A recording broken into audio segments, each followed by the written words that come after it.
We're going to treat it as a human story. And in the end, whether the ETH is real or it's extra-dimensional or it's complete bunk, it doesn't matter, because in the end, it is very real to the people who experience it, and therefore a very real thing. Ladies and gentlemen, the dawn of America! The weird thing was, they weren't really reporting it to the police so much, and nobody else in the media was listening to it. So he became the focus, and when he became the focus, it really started to change the way everything happened in his life. By his estimation, he received 3,000 letters, phone calls, personal visits, people stopping him on the street saying, "I got to tell you what I saw, let me draw it out for you." Try to imagine the pressure of that. People calling all the time going, "I have to tell you this story. I can't tell anyone else. I can't tell my family, or I can't tell my boss. Nobody can know my name, but you can know it."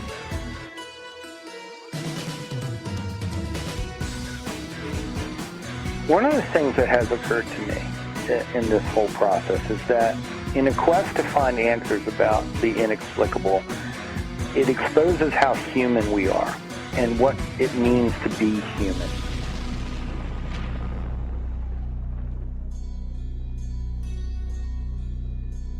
And now, ladies and gentlemen, Banal of America Audio with your host, Tim Banal.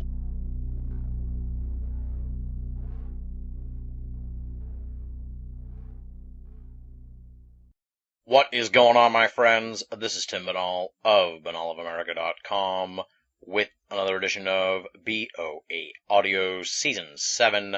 This week on the program, we are finally returning to the realm of UFOs as we welcome our guest, filmmaker Sean Kotz, who will be discussing the 1987 UFO flap in Wytheville, Virginia. Sean is the man behind the forthcoming documentary Strange Country, a different kind of UFO documentary.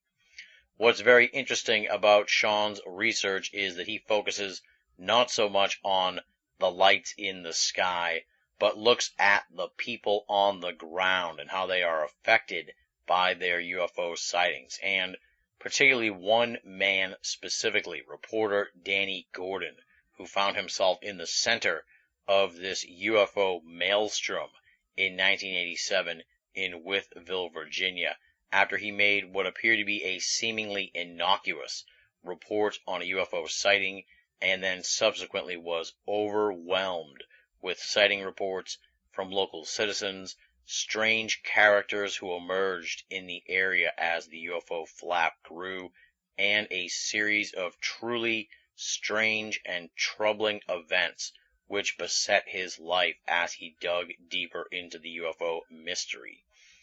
What you're going to learn here as the conversation progresses is that Sean Kotz has looked at the events surrounding the Wytheville UFO flap in tremendous detail. You can really tell the passion and fascination that Sean feels with regards to these series of events. And I think you're really going to be mystified by some of the truly strange things that happened in the area back in the late 1980s.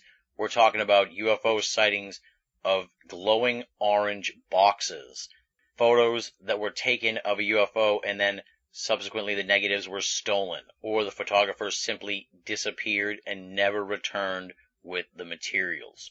Death threats, break-ins, reptilian lizard-like creatures that were harassing the citizens of Wytheville. So just tremendous stuff, really strange things that are going to make you really wonder what was going on in Wytheville, Virginia in the late 1980s. Altogether, it is a chilling, cautionary tale that examines how lights in the sky can profoundly affect and alter the lives of those on the ground who witness them, as Sean Kotz revisits the 1987 Wytheville UFO flap. For those of you who are unfamiliar with Sean Kotz, allow me to provide you with a little background on him. For 16 years, Sean Kotz taught writing, literature, and film at his alma mater, Virginia Tech. In 2005, he reconnected with an old friend, Chris Valuzzo, who studied at the New York Film Academy, and the pair founded a documentary film company titled Horse Archer Productions. In 2007, they released their first documentary, Hokie Nation, about Virginia Tech's devoted football fan culture. With the success of that film, Kotz left his teaching post to pursue creative projects full-time. From 2008 through 2011, Kotz worked as a freelance journalist, largely with the Roanoke Times, and will complete his first novel this year. With Valuzzo, he has written, produced, and directed 5 feature-length documentaries, with at least 3 more on the way in 2012, including Strange Country, a different kind of UFO documentary, which should be completed in October of this year. His website is www.horsearcherproductions.com. Pretty simple, all one word, horsearcherproductions.com. And there's also an Indiegogo campaign currently ongoing to help raise funding for the completion of Strange Country. You can find that at indiegogo.com/Strange Country. And you spell that all together, indiegogo.com/Strange Country. Check it out. And with all that said, let's get down to business, my friends, and rock and roll. This interview was recorded on May 20th, 2012. Sean Kotz, talking about the 1987 Wytheville, Virginia UFO flap on BoA Audio, Season 7. Ladies and gentlemen, welcome to another edition of BoA Audio Season 7. Surprisingly, although I guess not surprisingly for people who've been listening to the program lately, this is the first show we've done this season that's going to be dedicated solely to UFOs and the UFO phenomenon, and specifically a very weird UFO flap that happened back in 1987 in Wytheville, Virginia. And, I personally had not heard about this. I'm sure it may have passed me by at some point in all the reading that I do, but it is really fascinating, and it's just as fascinating for what went on in the sky and what people were seeing alongside the reactions of the people and the story that sort of came out of all this. And so our guest here, Sean Kotz, he's a filmmaker. He's going to be making a movie about this. He's working on it right now, actually, and he's a longtime BoA Audio listener, and we've been sort of going back and forth for a while. He's been keeping me updated on it, and I wanted to get him on the program here to talk about the Wytheville UFO story and really bring it out to all the BoA Audio listeners out there who may not have heard of this one or had it, slip through the cracks on them. So welcome to the show, Sean. It's great to have you on the program. Well, it's great. I really am happy to be here, so it's a pleasure. Well, I guess let's start out, with the bio, the background. Who is Sean Kotz? How did you get mixed up here in the Wytheville UFO story, and how did you end up deciding to, pursue this for the film? Well, I'm a writer and a filmmaker, and I've lived in the southwest part of Virginia since '84 when I first came to college here at Virginia Tech, and then many years later I ended up teaching at Tech for about 16 years in English, and taught literature, writing, film, a lot of different things like that. And at a certain point in 2007, I just decided, I need to stop teaching creative projects and start working on them more. So that's kind of what happened. And a friend of mine, Chris Valuzzo, moved back in the area, and Chris had gone to he had gone to Tech too, and he was a communications major. Then he took he had a directorial program at the New York Film Academy, I believe. He went through a kind of a program for them, and he came back, and we ran into each other, and we decided, we really want to make films. My son was at the time about 14 or 15, and he was saying, "Dad, I want to make films. I want to make films." And I was like, "Well, there's this guy, Chris Valuzzo, who's working here and doing that. Let's talk to him. You should do." So one thing led to another, and we started making documentaries. And so the first documentary was called Hokie Nation, which was about Virginia Tech's football fan culture, which kind of sprung up in the 90s and really had a lot to do with the whole way the whole town changed and the way largely for the better in the way the program rose in prominence. And it did really well, and we got crazy enough to think we could continue to make documentaries, so we did. To get to the Wytheville aspect of it, Wytheville's about, I'd say it's about 30 miles south of where we are. Okay. So we get news from Wytheville now and then. Everybody knows where it is. It's right. It's interesting because Wytheville is right at the connection of Interstate 81 and 77. And it's not a very big town. It's got about 8,200, I think, official residents now. And back in the 80s when this was going on, it had even less, probably about 75, 78. So really hasn't grown a lot in those sorts of, population way. But a huge number of people come through Wytheville because it's the connection of the two intersections. Right. With the interstates, yeah.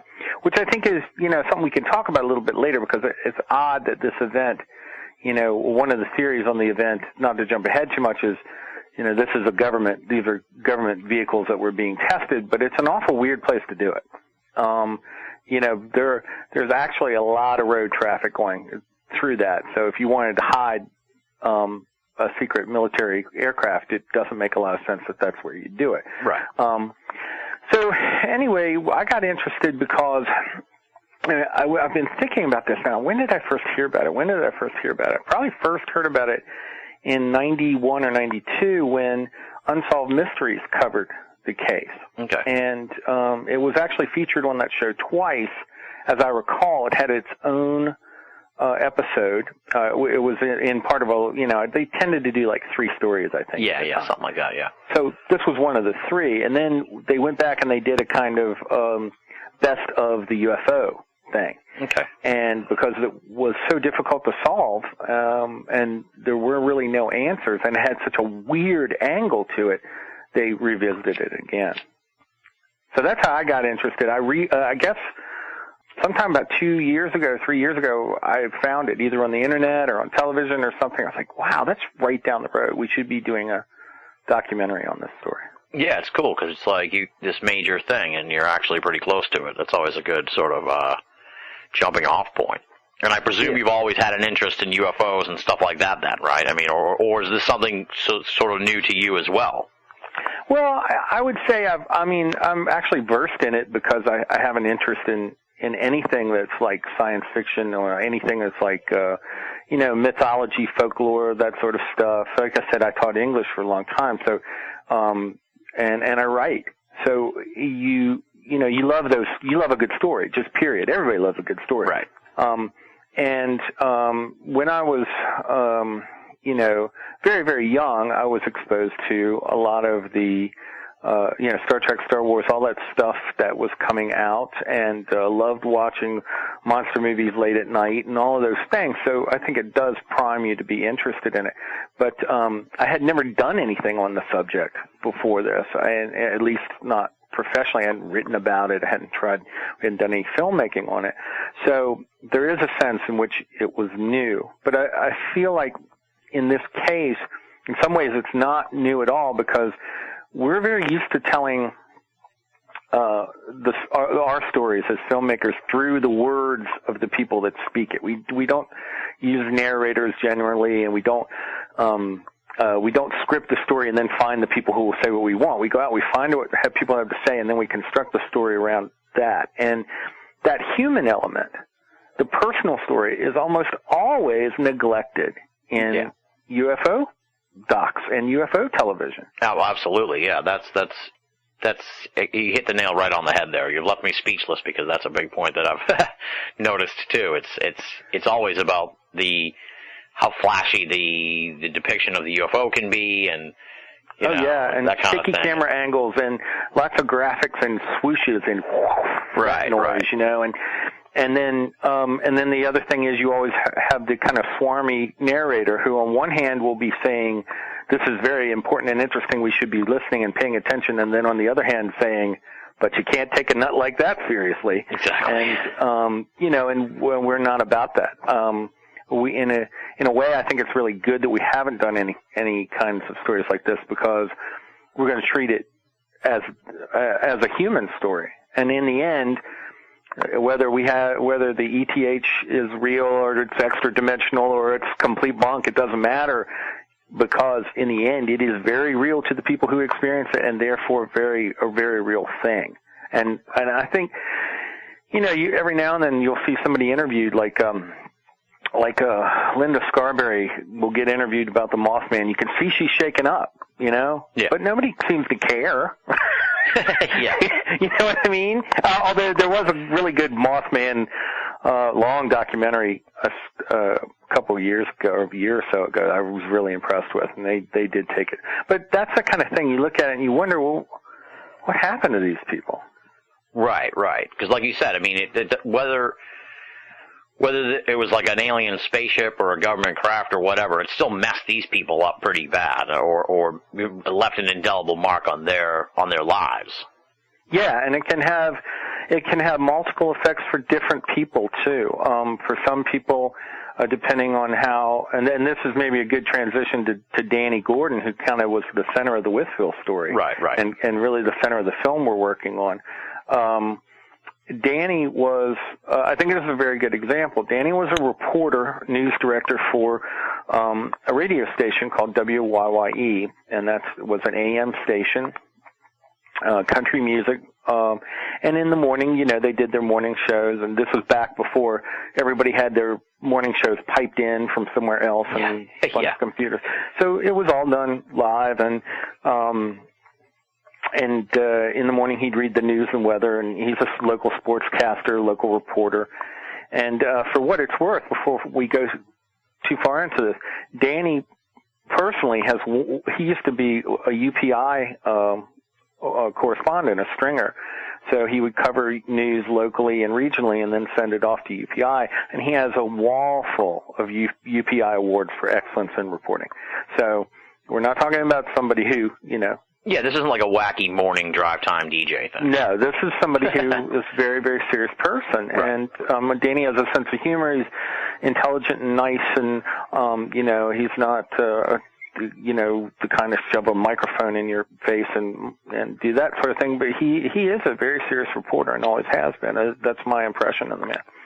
So Danny, he's a lifelong resident of Wytheville, and he worked as a newspaper journalist before he was a radio journalist. And then, like I said, he was part of the UPI. For people that don't remember, that was United Press International. It was like the Associated Press and the wire service. Is that still around, or is that folded? Offhand, I want to say it has folded, but or been absorbed into Reuters or AP. One of the two. I guess we could look at two. But and now he's currently still a director for WYVE. I might have said WYYE. It's WYVE. And their sister stations, and he still hosts a community fair show in the morning. And he's been, just to give you an idea, here's a guy we're talking about. He was on the Chamber of Commerce for 6 years. He's a vice chairman of the Joint Public Services Authority.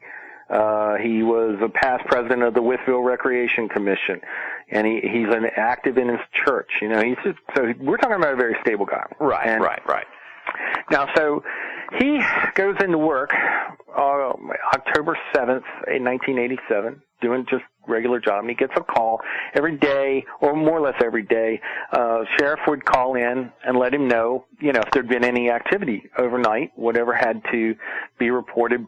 Typically, it would be break-ins, accidents, that kind of thing. Right. Wytheville rarely has a murder.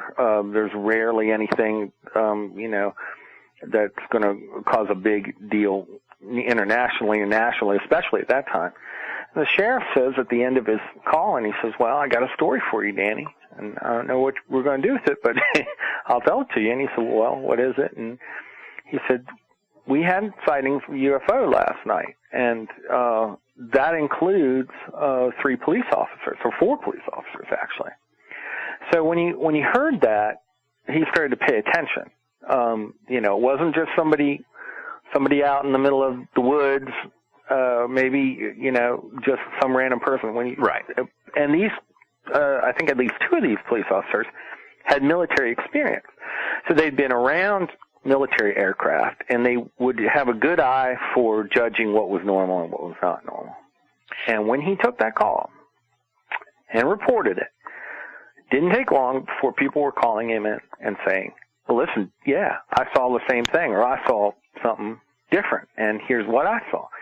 So within the next 24 hours, calls were flooding into the station, and he was taking down this information as fast as he possibly could. Okay, so that's how it all begins. Let me see how we even start on all this, sort of to unpack this crazy story. So then that sort of kicks off the flood of it all, of how this all exploded, I guess you could say, onto the scene, and then it turns into a flap, essentially, right? Yeah, what Danny starts getting people. He literally would get people stopping him on the street, calling him on the station, and many people were not afraid to be identified at all. And but some of them were very hesitant, saying, "Well, I don't want my name on the radio," and we'll talk about that too, because that's part of this whole big phenomenon. But so on the 16th, which was about a week later, and well, let me back up. I think it was on the 14th. And interestingly enough, the 7th, 14th, 21st, they were all Wednesdays. And I find that interesting because, as I recall from John Keel, he claimed that most UFO reports came in on Wednesdays. For some reason, that was the day of the week. I don't know how scientific that information is, but it was by the next week there were more reports. And on the 16th, he decided. I think on the 14th, the sheriff said this was in the news on the 14th that a family had been run off the road by a UFO. Apparently they were from out of state. Danny says he recalls them being from Ohio. The newspaper clipping I have just says out of state. Yeah. They claim that a large object hovered over them, followed them, and then took off with tremendous speed, and that forced them off the road, and they reported that. So stories like that were coming in to Danny, and he decided on the 16th, well, what I'm going to do is I'm going to have an hour or so. We'll just cut the regular programming. People can call in. They don't have to identify themselves. Just tell us what you saw. Well, here comes the array. And there are interesting aspects to this because many of the reports are similar. One of the trademarks is most of these craft did not emit sound. There were a lot of craft that and I'm saying craft, but lights that would separate, join. Stuff we're kind of familiar with now, being commonplace.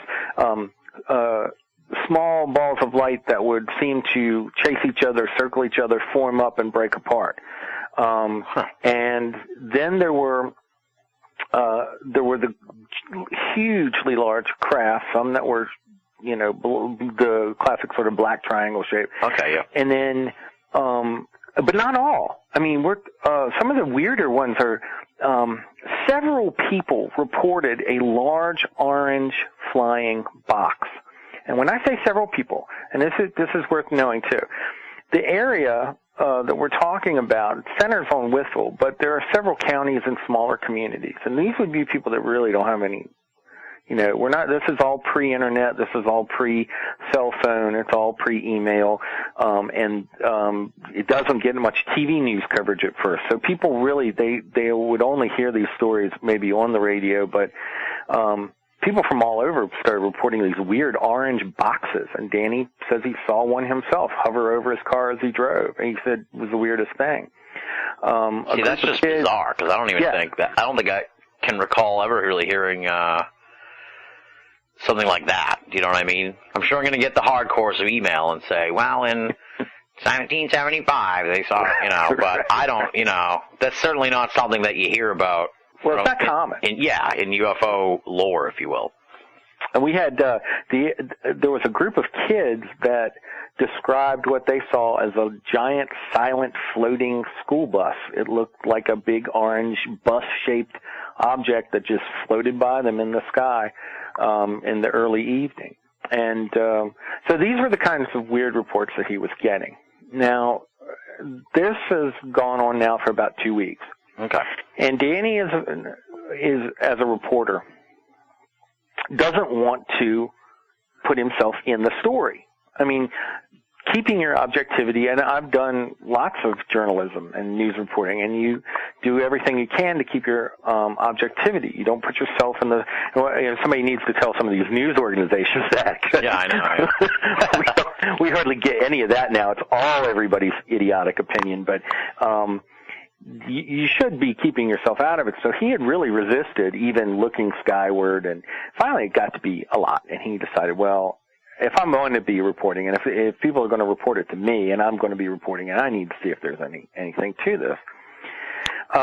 He and a friend, Roger Hall, Roger had airline experience and was somebody who's was a business owner in the community, another stable person. They decide that they're going to go out looking for UFOs, and this is around the 21st, I believe. Okay. And he decides that, okay, well, we'll go out around the evening time, we'll drive around. They drive around for a while, and they go to these places where supposedly they've been seen. Nothing. And all of a sudden, they're on their way back, and driving down the road, they spot a very, very large, dark craft hovering a couple hundred yards off the roadside, and not very high up in the air either. And I'm trying to remember how high. He said maybe, I don't know, a few hundred feet, and moving silently and slowly. And, imagine something akin to the Phoenix Lights situation, where you just have this huge object. That blew their minds. And they had gone out with a video camera and a still camera in case they actually, Roger actually had a video camera, which was kind of rare for the time, but one of those old giant VHS ones. Yeah.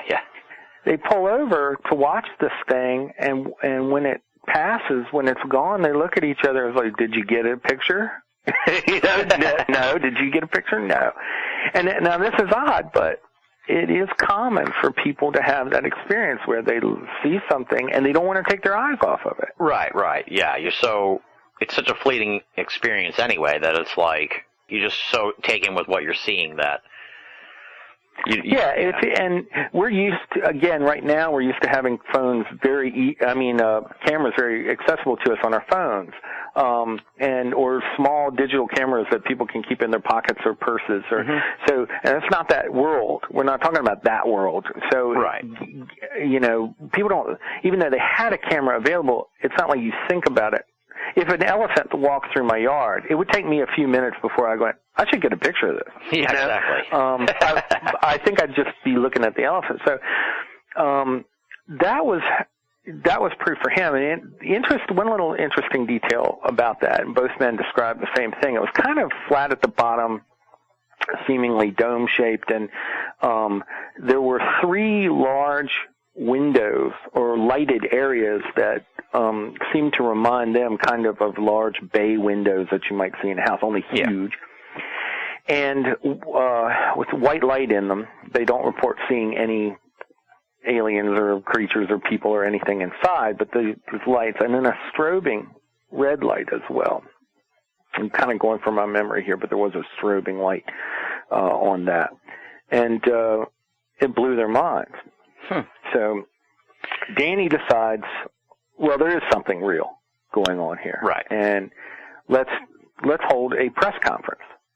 And, in the meantime, he's been putting out headliners to UPI, and there is some interest. And now that he's seen it for himself, he wants to hold a press conference. Now, that was on, I think, the 21st. Looking at my notes here, it's the 21st that Danny had that sighting. And it's the 22nd when he goes out on his second UFO hunt. Now, in the meantime, he's gotten phone calls from 2 very strange people. He gets a call from a guy named Andrew Convery, who claims to be a computer analyst in Norfolk, Virginia. Now, Norfolk's on the other side of the state, and it takes quite a long while I would say it's about a 5 or 6 hour drive to get from Norfolk to Wytheville. Oh, wow. And, 5 or 6 hours, you say? Oh, yeah, easily. Oh, wow. Easily.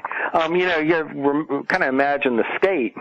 The southern part of the state is one really long stretch of mountains and then flatlands and swamps, and then you're to the ocean. So, I mean, Virginia as a state has a wide type of geography. Yeah, that's true. I'm thinking about it now, yeah. Yeah, but there's very little that cuts right across the bottom of the state. So even though by a straight line you might be able to drive pretty quickly not quickly, but a little shorter Norfolk, there's really no highway to do it.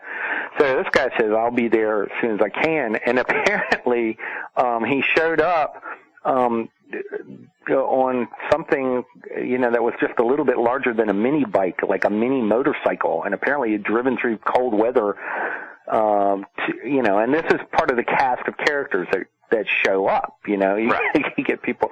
But in the meanwhile, he gets off the phone with Convery. He says, do you mind if I come up and look at this? I have military experience. Maybe I can help you identify this. And he says, sure. And 2-3 minutes later, he gets another call.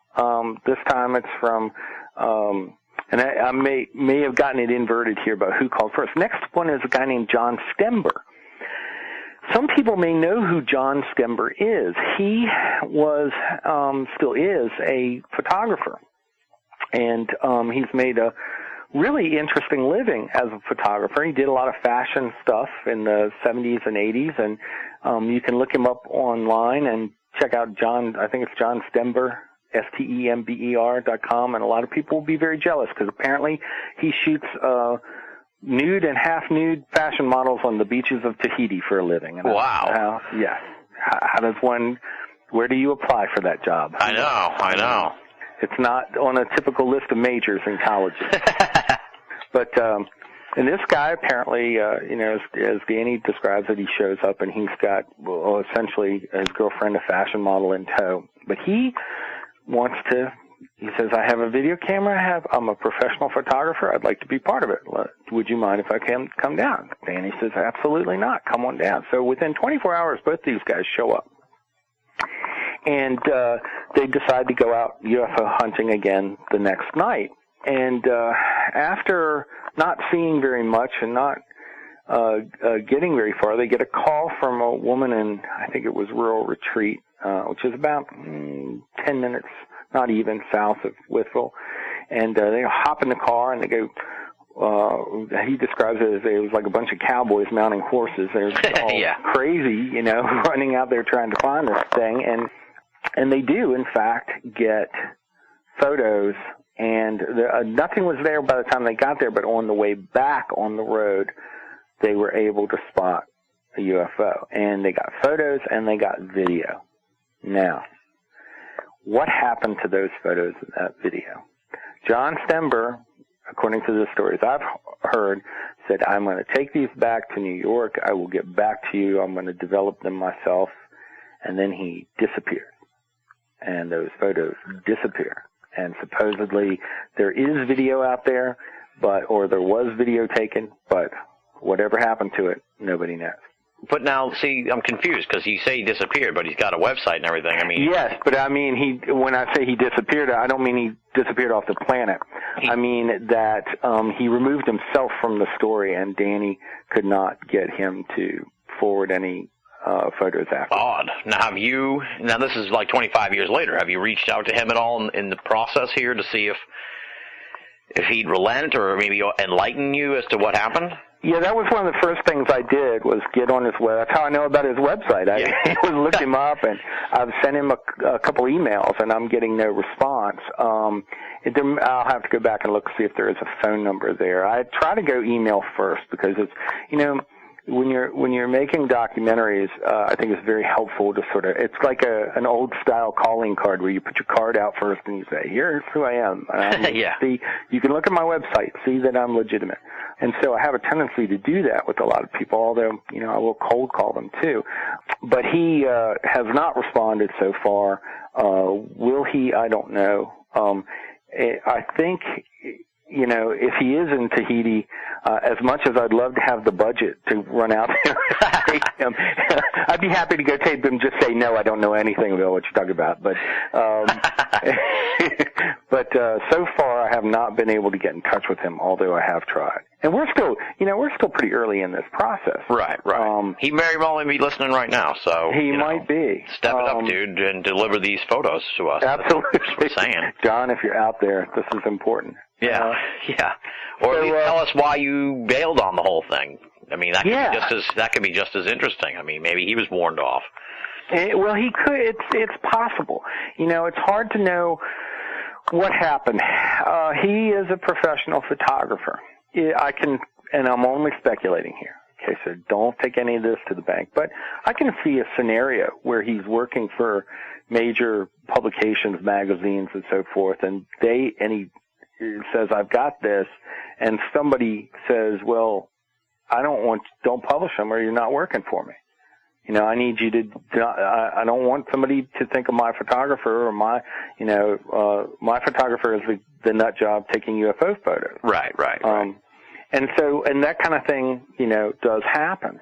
I talked to one woman who, we're kind of breaking the storyline here, but let me give you an example of this. I talked to a woman on the phone, called her up, and she was still living locally, and I said, would you mind talking to me about this event? And she said, "Oh, no, I don't mind at all. My husband won't talk to you." And I said, why not? She said, well, he talked one time to one reporter, and after it got in the paper, the next day he went to work. He apparently was working on some construction equipment, like those Caterpillar bulldozers or something. Yeah. And somebody had painted a UFO on the side of it, and I won't use his name, but they sort of twisted his name around to be a bit of a derogatory term, and he was ridiculed for it. And so weird, like why people. Well, it is. It is, but it's also very common. And absolutely, I think part of it is, we forget that we're animals. We're pack animals, basically. We're like the most successful pack animals ever, and somewhere in the back of our minds, we feel constantly like we've got to be part of the group. Even if we don't like the group, we feel like we got to be part of it. And I think that, it's kind of the truth is it's a bullying tactic. By pushing someone else to the edge of the group, you solidify your place in the group. So right. ridiculing somebody who's different, I mean, that's old school tactics. Unfortunately, it hurts the individual, and it also, in the case of UFO research, it's going to stop any serious discussion. Right. Well, that's, there's a whole myriad of why that seems to happen, too. I was talking about this with somebody last night. I think that a lot of people are just terrified of this. They can't actually deal with the reality of it. Yeah, it could be very unhinging. Yeah. If you have your whole reality pinned, that red is red and blue is blue and green is green, and then, suddenly you're looking at purple. Yeah, exactly. It doesn't sit well. Is it blue? Is it red? What do I do with that? No, it's got to be red because I'm going to call it all red. Yeah. That is a reaction people get. So this is all. Let me just we'll sort of get it back into the narrative part of it. So now this is all sort of unfolding in October, and he's got. Did he get any? Now I've seen pictures, so apparently there was something got salvaged out of this, right? That's right. Those pictures happened in December. Oh, okay. I'm sorry. Yeah. And, well, let me tell you what happened next, because he decides he's going to hold this press conference. Yeah. And the press conference draws television and radio people from all over the region, and they actually had so many people drawing power off their little station that they blew the circuit. So it was a pretty big deal for this town. And after the press conference, within, I guess that was on the 22nd or 3rd, it was on the 23rd, within about 48 hours, the first official government explanation comes out. A tech sergeant, and this is one of these things that's just really weird. a tech sergeant from the Tennessee Air National Guard talks to some AP reporter and says, I have it solved. And in fact, I even have a clipping, a newspaper clipping that says UFO mystery solved. And the tech sergeant says it's refueling missions. And, it's very possible that some of the sightings were refueling missions, because you would see lights coming together and joining and then, separating. Yeah. Not quite in the way that a lot of people were reporting it, but, there was the possibility of that for sure. The problem was that people were seeing these things happen at low altitudes, 1,000, 2,000 feet, sometimes lower. And if you're going to do refueling, it should happen at least at 13,000 feet. Right. So Danny called called up to the Pentagon to ask, first he called the base commander of the Tennessee Air National Guard. And the base commander said, I don't know what he's talking about. Yes, we're running maneuvers, but they're so high up, nobody should be able to identify them that clearly. And then he called the Pentagon, and Bud Rothgab, who was the Deputy Chief of Operations for the Air Force Secretary, told him flat out, well, if somebody's doing it at anything under 13,000 feet, somebody's ass is going to be in a sling. Right. Because this is not, this isn't kosher. But the effect was, when that article ran on the newspapers and ran as a news blurb on TV and radio stations, it's been solved, it's refueling, that was when it started to get dropped. At the same time, the sightings locally and personally for Danny and for many other people continued and even escalated. So the effect was that nobody was going to hear the story now. Danny says that during this period between the November, because this really would have been about the end of October that this is coming out. So from November to January, he was pushing out these updates and reports about recent sightings, and then UPI came in and said, we don't want to hear it anymore. And Danny says, okay, well, what if something crashes here? And they told him, we don't want to hear it. Wow. So, what happened in that period? Well, I don't know. What changed UPI's mind? I don't know. Sometimes I do follow the UFO thing. I do think it's very fascinating. And a lot of times we talk about the government conspiracy, the concept that the government is clamping down everywhere. It doesn't really take that. It takes one chief editor to go, I don't want any more of those damn stories. And that's it. Right, exactly. And that's it. And it doesn't go out on the wires and, yeah. Yeah, it's like, don't send me that. I don't want to hear it. I got, we've got, there was an election that year, that was, and that's the other thing. There's other news. So, once they had it solved, once they had a solution, they didn't want to hear it anymore. Right. And plus, you also have to consider, that from the editor's point of view, it may even be like a benign sort of thing where it's like you can't really go any further with these updates on the UFO flap, if you will. I mean, it's important to us because we're in the UFO community or we're interested in the UFO phenomenon, but it's like, to the editor, it's like, well, a month or whatever of these daily reports, it's like, dude, I can't do anything else with this unless something changes in this story, you know what I mean? Exactly. If there's, they start to become redundant, and as you know, there are thousands upon thousands of reports every year, right, across the globe. Only a handful get to the news, and they tend to be the sensational one. And I'll tell you something else. Here's another little thing when we're talking about the news. The National Enquirer sent a reporter to do something on this, and Danny says he stayed for a couple of days, ran up a big bar bill, and left, and did nothing. On his way out, he said, "I can't run a story on you." And Danny said, "Why?" I said, "It's not weird enough. Your people aren't weird enough. You don't have enough people, nobody's claiming abductions and anal probes. Nobody's claiming, so basically the town itself remained fairly calm during all this stuff, although there were, there were some attempts to capitalize on it, and the town was very engaged in it. I do think they took it with a sense of humor as well, but, the town itself wasn't full of crazies, and the National Enquirer had no story to run. So there was that element to it, too. After a while, you're reporting lights after lights after lights. But that doesn't mean the people who are experiencing them, that doesn't mean they aren't being affected by it.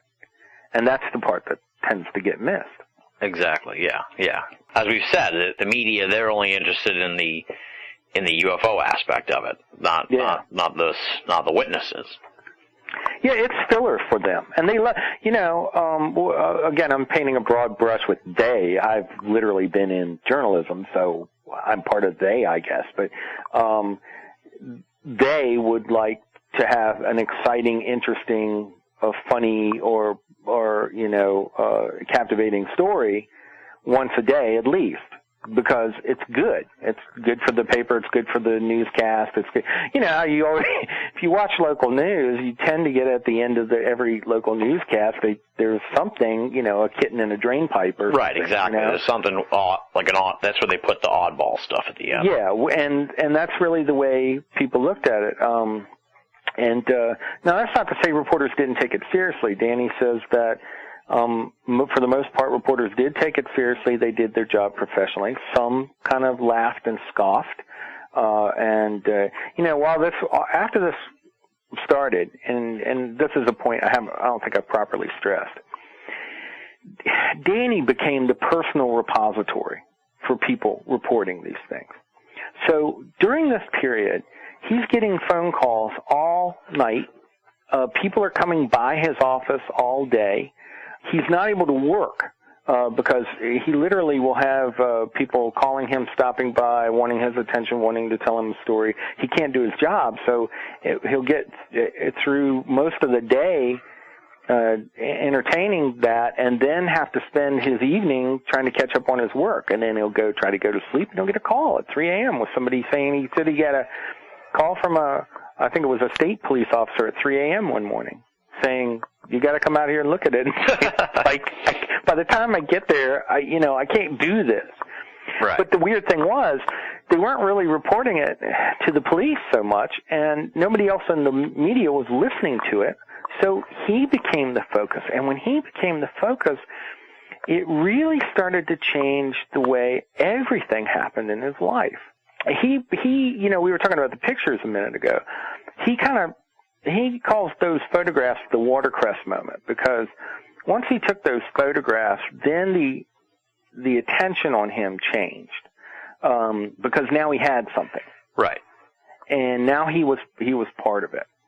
Those photographs were taken over a shopping center. It was Christmas time. It was December 2nd, again, a Wednesday, by the way. And he was out Christmas shopping with his family, and he was in the parking lot of a store called, I think it was the Roses at the time. Not many of those left anymore. And he was out there, and everybody around is looking up. And 4 lights flying in formation, pretty tight formation, but looking like separate craft to his eyes, were passing over him. By that time, he was going everywhere with a 35-millimeter camera loaded with 3200 speed film so that he could capture anything that came by, because he'd learned his lesson and he didn't want to lose another opportunity. He was able to get off 4 pretty good shots of this.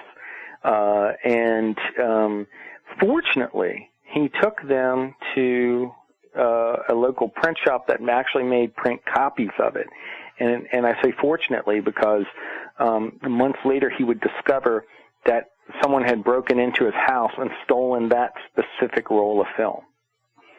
And Danny says he had a whole drawer full of canisters. Only one was missing, and it was unmarked, and it was the one that had his UFO photos on. Right. How that happened, he doesn't know. Somebody wanted those pictures.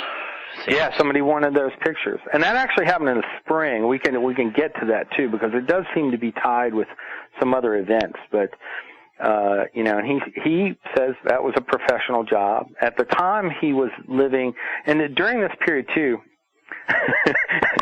As I start to tell this, I start to realize, wow, this is a really complicated story. All right, I think it really is. We're doing all right. I'm letting you, unroll it here for us. Okay, well, I'll see what I can do. I don't like to get in the way, so go ahead. I'll see what I can do. Well, they were living in a mobile home, and his family was living in a mobile home at that point. They had to leave the mobile home at one point because his daughter was getting terrible nosebleeds, and it seemed like he says that he'd be on the phone, and his phone would start whenever he started talking about UFOs, it'd be a hum that would come on, and then when he stopped, hum would go away, and so they had all these weird sort of things happening, and they decided to move out of that and go to an apartment. But also during this period, the stress on the family was tremendous. I think you're married, right? No. Oh, okay. Well, I am. So let me tell you how that works. Phone calls at 3 a.m. are not cool. I can imagine, yeah. Now, they are not. Was there... Well, all this is going on now. This is like becoming had it sort of burst into the national scene yet? And conversely, or I guess, in accordance with that, what was going on in the UFO community? Were they starting to come down and hear about this and look into it, or was it still sort of under the UFO radar, no pun intended? Yeah, it was sporadically. It would still create interest, and but what would happen is it would tend to be fairly large scale interest. I mean, Hard Copy was there. It was an old news magazine type show. He listed out WUSA, which was I think a CBS affiliate in Washington D.C. came down and did a story on it. Channel 5, which is now a Fox affiliate out of D.C. I could be wrong about that. They came and did a story on it. He did lots of radio interviews. He did radio interviews in as far away as Japan. Oh wow! Yeah, so people did know about this. He said, I'm trying to think of some of the places: New York, Detroit. I think he said San Antonio. He was at various points invited to go to UFO conferences, which he did do here and there. But yes, it did. But one of the other byproducts of it is that it started to attract people to the town. Right. And Danny says he never knew when he answered the door what he was going to find there, or who he was going to find. And give you a good example of that, he had a couple fellows approach him that said they were from reporters from Charlottesville paper. Charlottesville is in north central Virginia. It's a good 3-hour drive from Wytheville, I'd say. But they had come down to cover the story, and they wanted to talk to him. And Danny said, okay, well, come on over to my house. We'll get some pizza and some beer, and we'll have a conversation. I'll tell you whatever you want to know. One of these guys even bounced to Danny's daughter up and down on his knee, and very chummy with the family. Well, about an hour goes by. One of the guys says, I got to tell you, I think maybe the beer is giving me a headache. I think I need to lie down. And Danny said, well, use our bedroom. Just, go on up and use the bedroom. Right. And he continues chatting with the other fellow. About an hour later, guy comes back and says, well, I'm feeling okay, but I think we need to get on. And they wrapped it up, walked off, drove away.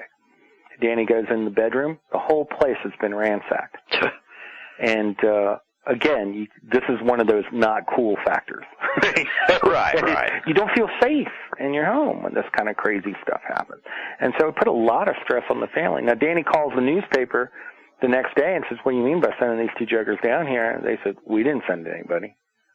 We have no idea what you're talking about. Well, the crazy part, too, is like, what's this guy thinking, the guy who's, like, tearing apart the, like... You gotta have some guts. Like, what are you gonna jump out the window if the guy comes up to his back up to the room? It's like, geez, they must have made a hasty exit when he came downstairs. So it appears that that's what happened. There was a very quick excuse made, and you have to understand too the culture here. This is Southern Virginia. It's Appalachia. For anybody, I heard 2 newscasters today say Appalachia. Just, here's the lesson of the day. It's Appalachia. If you come down here and say Appalachia, we know you aren't from around here.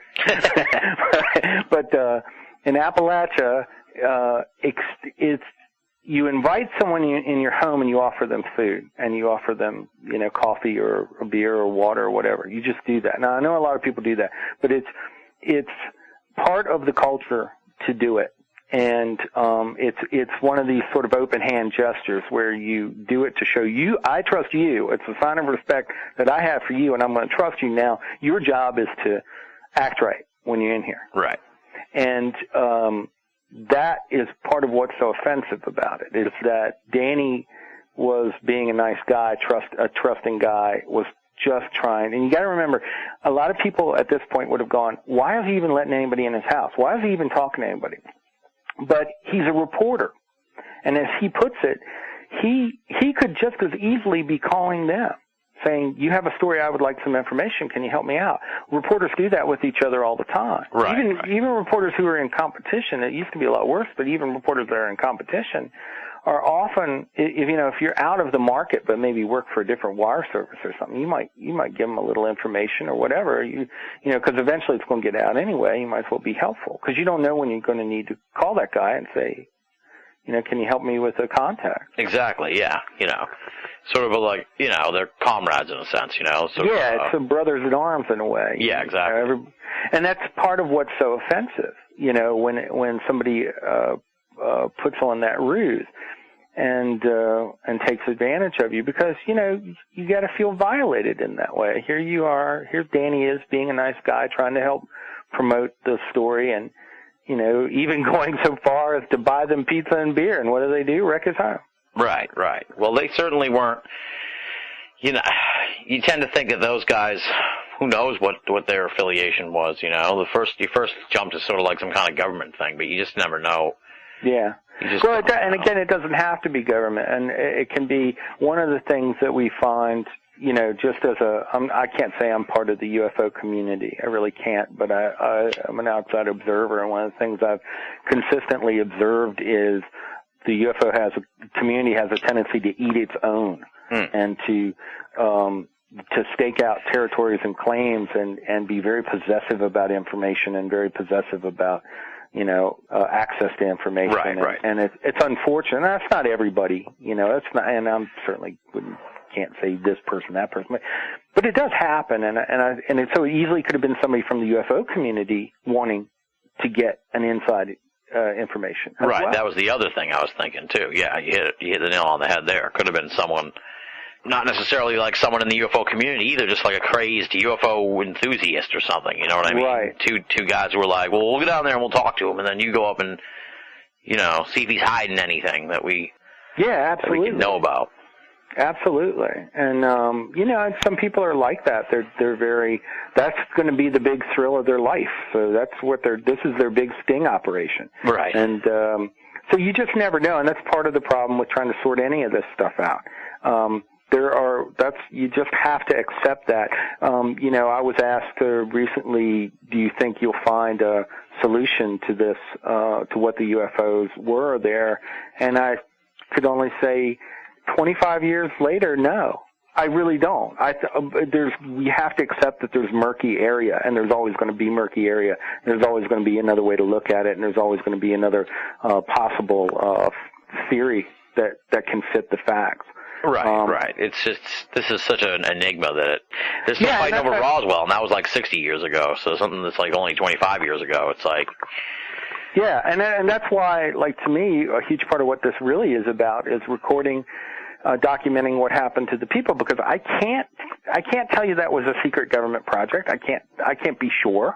Maybe not. I can't tell you that it was, reptoids from Zeta Reticuli, if I'd be crazy to stand there and say I know what the answer is. But, so I don't. But what I can tell you is, it turned a man's life upside down, and it's an interesting study of human behavior, and the kind of people that there are in this world, right. both decent and indecent, and that's unfortunate. So to sort of like get back to the narrative, so we're sort of like in the December time frame here, right? I know that the photos were in taken November like in the New Year. November they had a UFO conference, and none of them had ever been to a con, and they just sort of he working with a couple of other folks, a reporter from the Times, Paul Dellinger. He would go on to write a book with Paul. I think Dellinger is actually the proper pronunciation, but and other folks held a conference where stories were told, exchanged, and this was in mid-November. And then the next, during this time, Danny's seeing all kinds of things, and it's like for him, I think having that camera was really important for him, because once the gates opened, he was seeing all sorts of things, classic flying saucers, orange boxes, black triangles. It's like the like the demonic version of Lucky Charms. Orange boxes, black triangles, yellow moons. All sorts of crazy stuff. And I think he started to feel like he was going a little nuts. But the camera, was there for him, and he did get those photos. Now, he still is looking for an answer, and Danny was calling the Pentagon. He was calling Air Force bases. He was calling. There was a balloon works apparently in North Carolina. He had talked to them. They weren't flying any balloons around here. He was talking to people at airports to make sure what the flights were going on. Could there be anything that would look like this? So. By January, Danny's still trying to report this, even though I think UPI had kind of given up on it. Richmond Times runs a big article on it. They have a huge, one of their Sunday sections has a huge front page on it with UFOs and a pretty detailed story. This was late January. And that seems to have kicked in interest again for people. And in March, as I said, Danny had won UPI awards. He had actually won an award, several awards, as I take it, that for his reporting during 1987. So in spring of '88, he was asked to come down to Virginia Beach, which is on the, again, long way from home, deliver a speech to people, to his fellow reporters, and accept some awards, which he did. Right before he goes, day or two before he goes, he gets a phone call. And the phone call is from a guy who claims to have gone a little too far.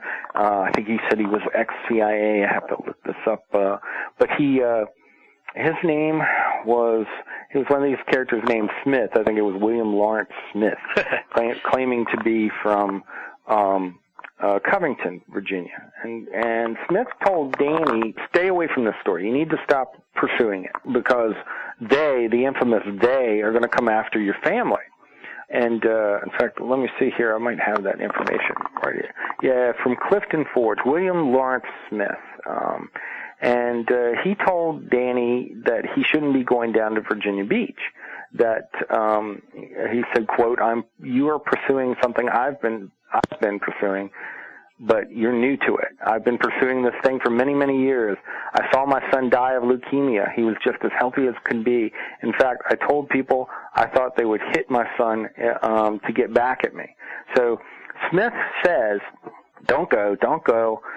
They're going to go after you. They're going to go after your family. They told Danny they would put chemicals on his door handles that would drive him insane or cause illness, and that they could, cause cancer. They could do all these things to him. Don't go.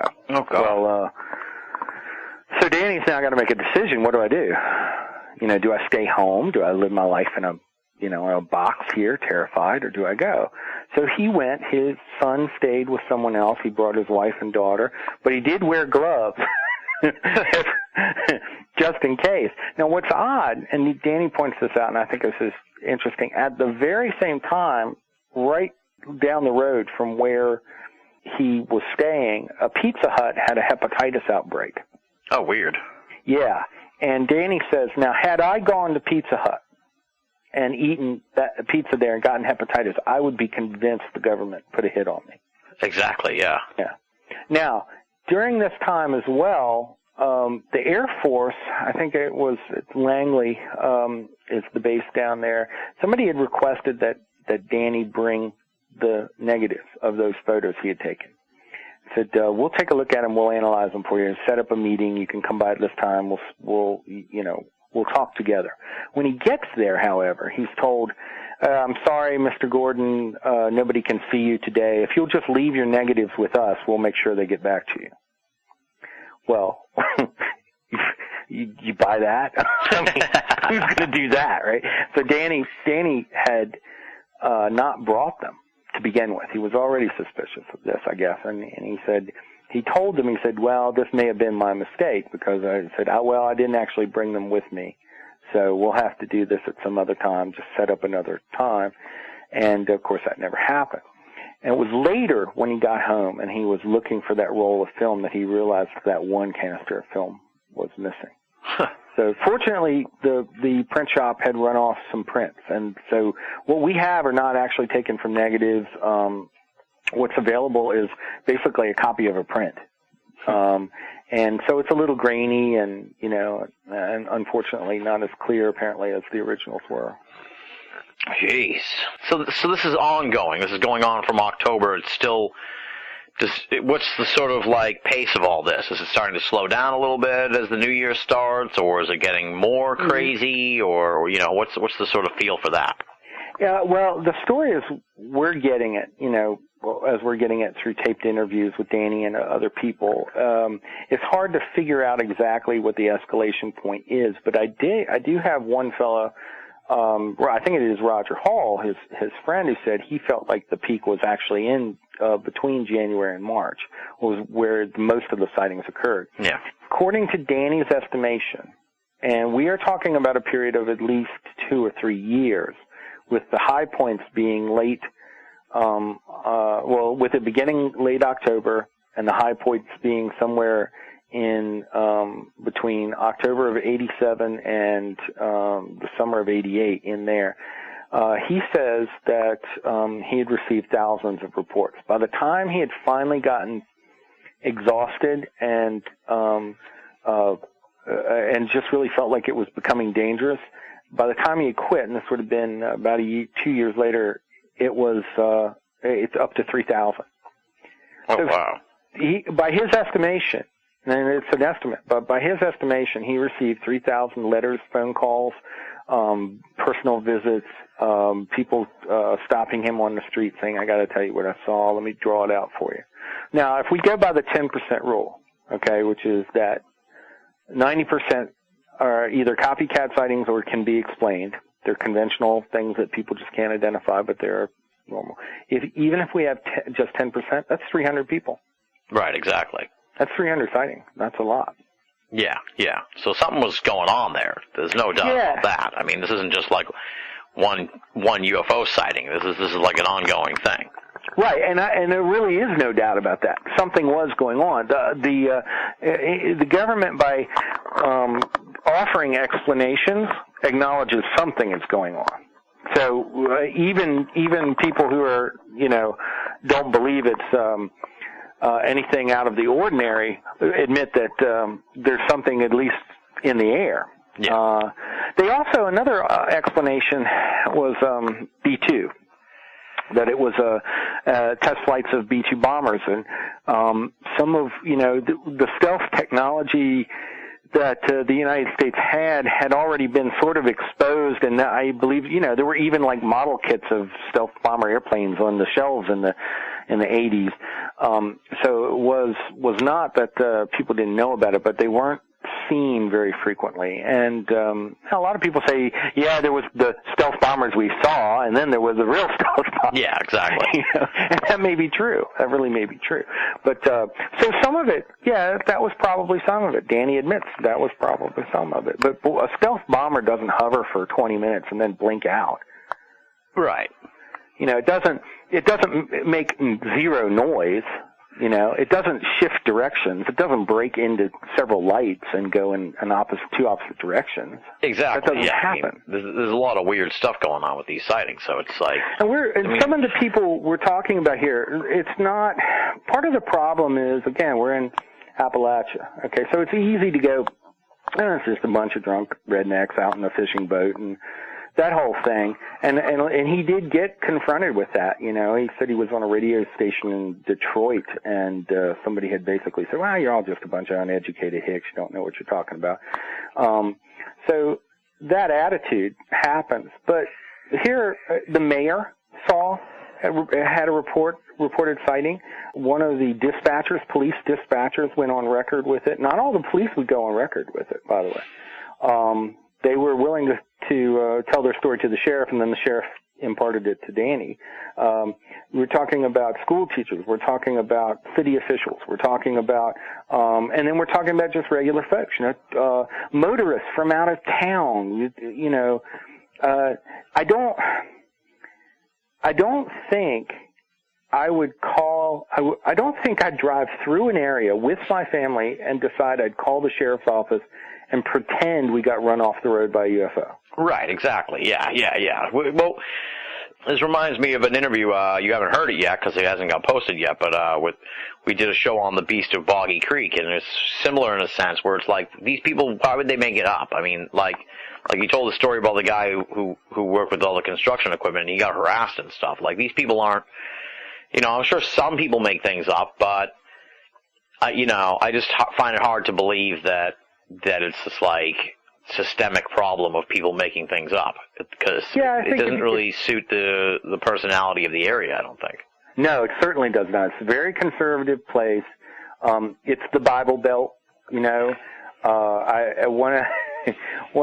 asked Danny about that directly. I said, you know, it's a Bible Belt here, and you know, well, I guess some people will tell you that there are spaceships in the Bible, but it's not typically taught in Sunday school. So what's the reaction around here? And he said, well, I'll tell you, this is a place where we would welcome any stranger, no matter what planet they're from. That's, as Christians, that's what we're supposed to do. He said, if they come from another planet, well, they're God's creatures too, and we need to treat them well. He said, but if they try to hurt us, they would be responded to in kind. That's the place we're talking about.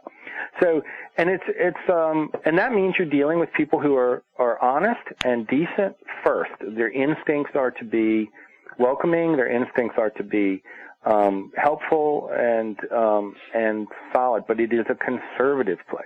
Yeah. It is not, you know, it's not full of outlandish characters, although they did show up in Wytheville and drove. There's some pretty weird stories with that. Well, I thought it was interesting too. You mentioned in the materials that you sent me that, I mean, we're not just talking about a UFO event here too. There's other weird stuff sort of starts to happen along the way, right? I mean, there's like a lizard man sighting or something, right? Yes, there is, and I have not been able to trace down the actual person, but there were a couple things. And again, there's no reason to think that these would be folks that know each other, but there was a postal worker whose car was damaged was scratched up and damaged as she drove down the road, supposedly at about 35 miles an hour. When she reported it, she reported that she was being chased by a bipedal lizard. Large lizard-like creature that took a swipe at her car. Again, this is a story that was told to me through Danny, but it was also confirmed by Paul Dellinger, who's he had heard it too, and he's a reporter for Roanoke Times. And now we're talking about a postal worker who's, you know, she's not crazy. She has a regular job. She has no history of doing this. She didn't come back a week later and start talking about Venusians. It was an event. Something happened. Yeah. With that woman. So, meanwhile, Danny gets, this is another one of these knock at the door things, or a phone call in the middle of the night. He gets a call from a guy who says, I got to tell you this story. I won't use my name, but you are the one, since you're reporting all this, and you know, try to imagine the pressure of that. People calling all the time going, I have to tell you this story. I can't tell anyone else. I can't tell my family, or I can't tell my boss. Nobody can know my name, but you can know it. Right, so right. And they need answers too, and you don't have any answers. Exactly. That's the other frustrating part of it. You know, it's like, well, what do you think? And it's like, yeah, at some point you just sort of throw your hands up. You're like, I don't know, dude. Like, Yeah, I think it's because, he was getting all this information. People must assume that, well, he's got the real story somewhere. And, or maybe I'm not the only one. Well, the story I was going into was supposedly a man from Smith County, which is, I think, one county south of Wytheville County, it's very rural, claimed that there was an entire race of lizard people living in a cave down there. And Danny said, well, that's kind of out there. Can you prove it? And the guy said, I could take you there, but as I recall the story, he said, I don't want to go. I'm afraid. So, he would get these stories, and there was a fella. You want to go into the weird ones? Because we're oh yeah.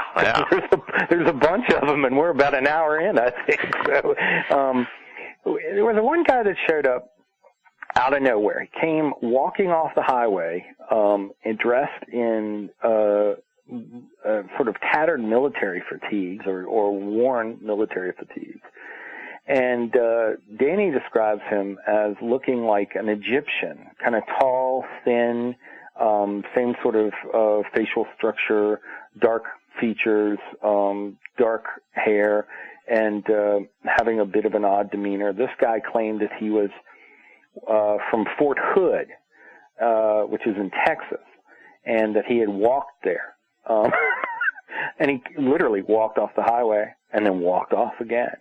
Showed Danny a bunch of papers, told him that this was all part of a secret project and some other crazy things. And then after a while, he just left. And Danny said he'd never let me quite look at everything. He'd show them to me, flash them a little bit, and that was it. And then they move on. He had a psychic, had a couple psychics get in touch with him. And there were many people, either in these conferences he had or, who would turn to him and say, you're the center of this. And he had a psychic who told him that he was the center of this, that all of these events were revolving around him because he was special, because he had already had contact. He was going to be apparently this gateway for the new age or whatever. And that's another thing we didn't talk about. People forget this, but in 87, in I guess late August, early September, somewhere around there in 87, there was something called the harmonic convergence. I don't know if you've ever heard about this. Yeah, yeah.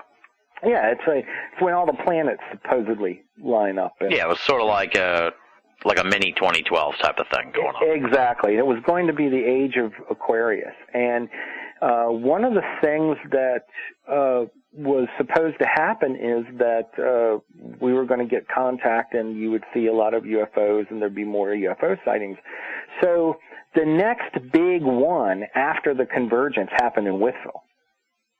So this was drawing people who were looking for such events. So, you have to imagine a situation where people who expect to see UFOs land, and then they open the newspaper and they find out, hey, the UFOs are here. Well, they don't, that's like ringing the dinner bell. They're going to come running. Exactly, yeah.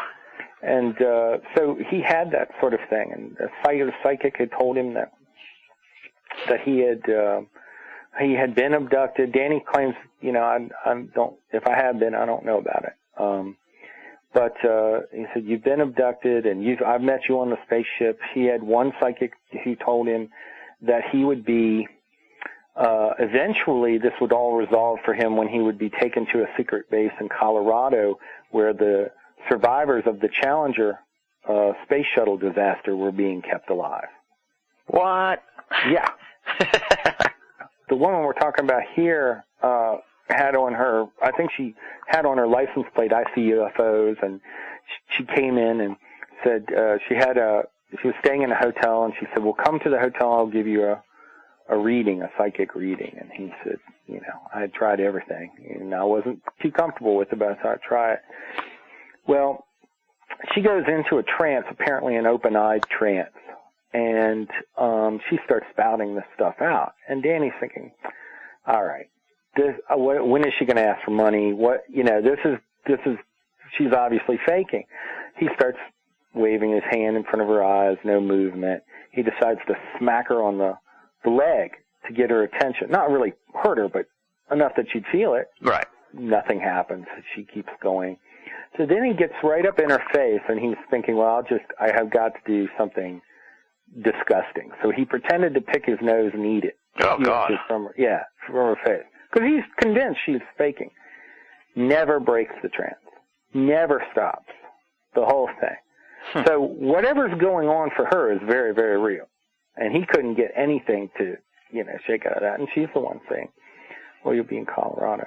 Weird. In an underground base. My goodness. Pardon the interruption, but I'm Mike Wilbon. Tony, more than 30 people in Stephenville, Texas, say they saw a UFO. You believe him? Tony Kornheiser, believe him. Who do you think was up there getting probed? You're listening to Banal of America Audio. I hope you're enjoying this commercial break. You're amazing. They're amazing? You don't even know who you're talking to, Poppy. You talk to them as if they're actually, as if you could see them. Yeah, they're watching us. Yeah, but you're not watching them. Now, I guess, because we're sort of like flying like wildly all over the place a little bit here, so let's bring it, I guess, to not the conclusion of the interview, but the conclusion, I guess, of the story in a sense. I mean, this he's building up, he's trying to get answers, he's getting way too many contacts from people. Sort of like, how does this all wind down in a sense for him? Because clearly, like, did the UFOs go away? I mean, how did it all sort of wind down for him? They did not. And he, I think there's a lot of places that it was attempted closure.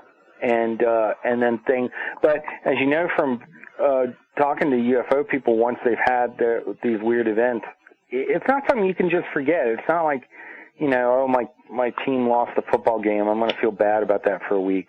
Right. Right. It's like it changes your reality. So I think he made many attempts to wrap it up. First, by trying to get information. Secondly, by trying to draw people together who had other experiences to get some answers. That didn't happen. Then when he tried to get away from it as a story, but people kept coming to him about it. And he was getting invitations, like the Edgar Cayce Institute had him come and speak, I think during the early summer of '88. So even when he was trying to stop it, it was very difficult to do it because people were still interested. Right. There were people calling him up still. There's the weird Kansas doctor story where this doctor tells him, and this, I know I'm jumping around here, but this is the way the story really is. It doesn't really stop. It doesn't really have a definitive endpoint. The doctor calls him up and says, I'm in contact with aliens, and they can see you through a hologram. And Danny says, well, okay, prove it. He says, okay, think of something about yourself that no one else knows, and I will talk to the aliens. They'll tell me what that is. And he said, okay. Well, Danny has on his left hand, he has a place where it's like little red scar marks where he has too many blood vessels. And it's probably about the size of an old $50, maybe twice the size of a quarter, something like that.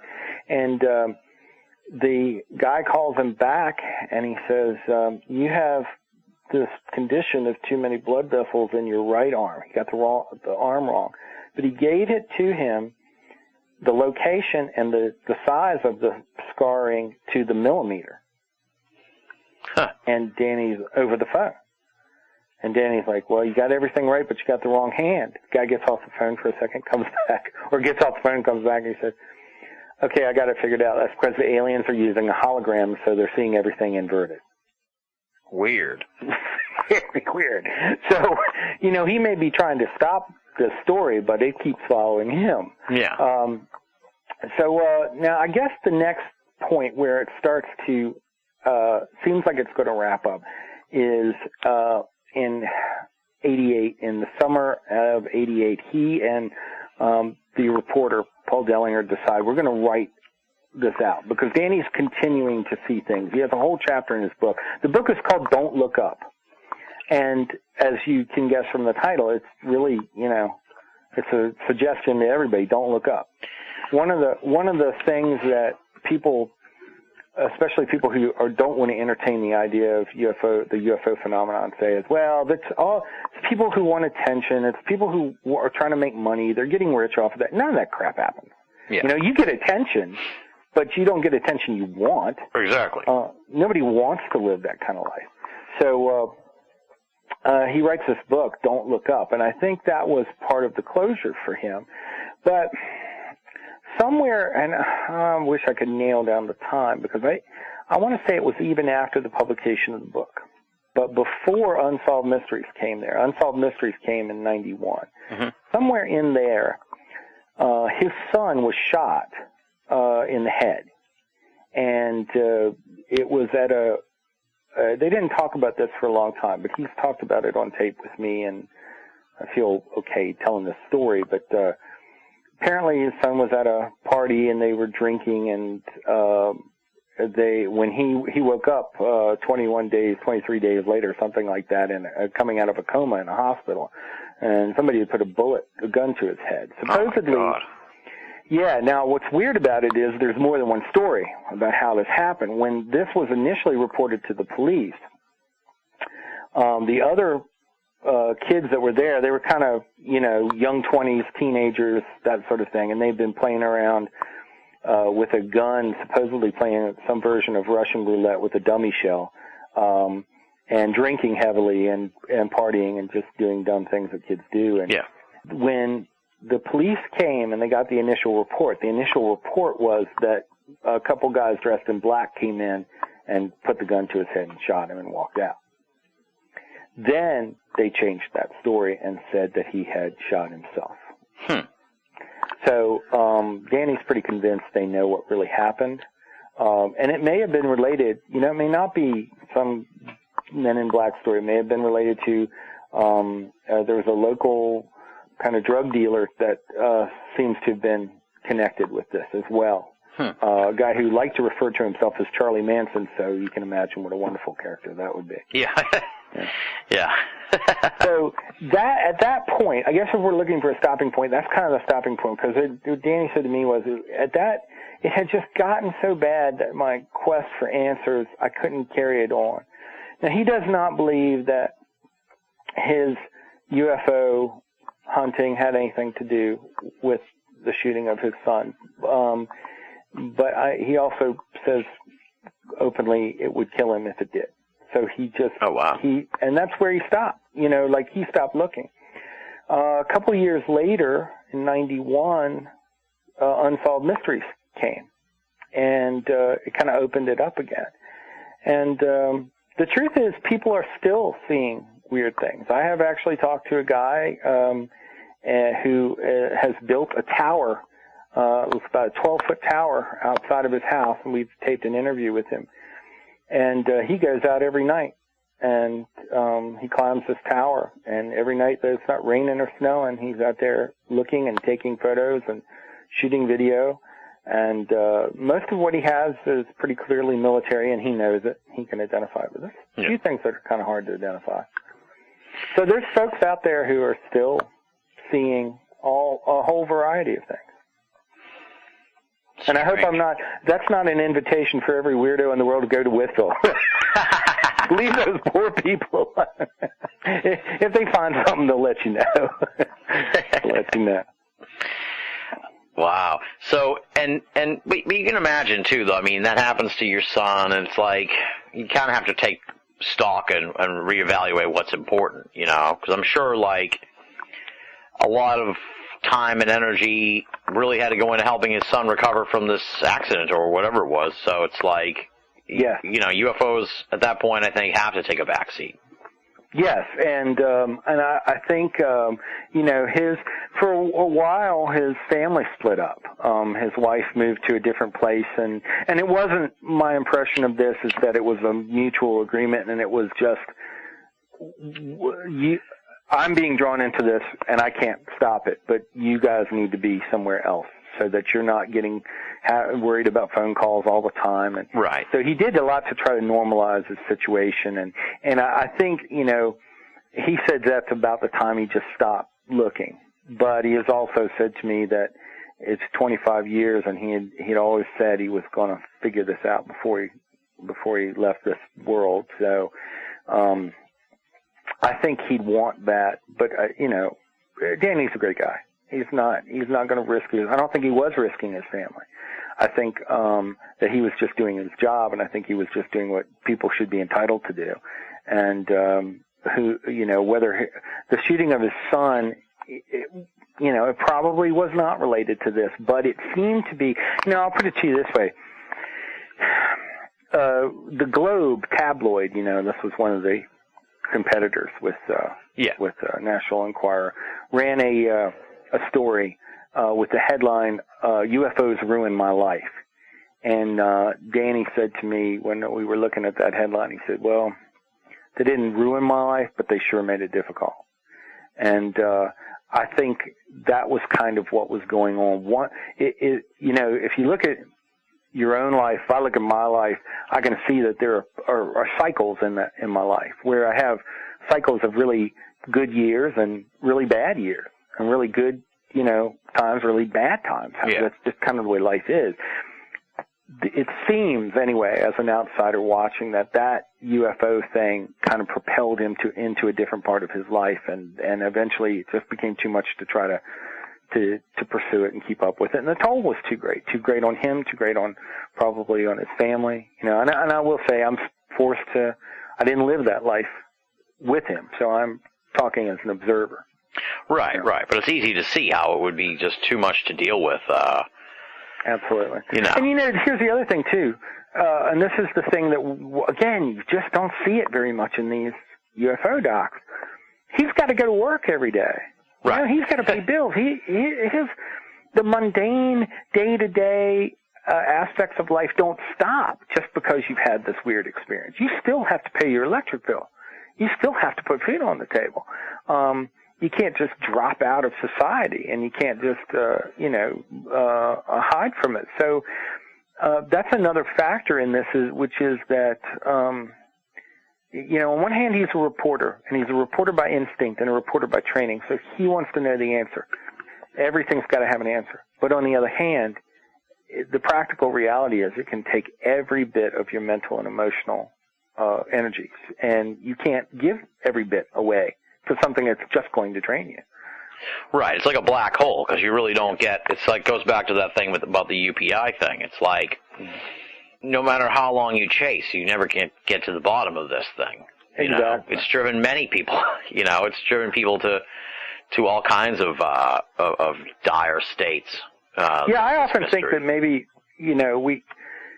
what we should be studying right now is not so much the UFO thing, but the weirdness that surrounds UFO, what it does to people, right, and the sociological phenomenon of it. And you get, look at a place like Roswell, which has turned it into, kind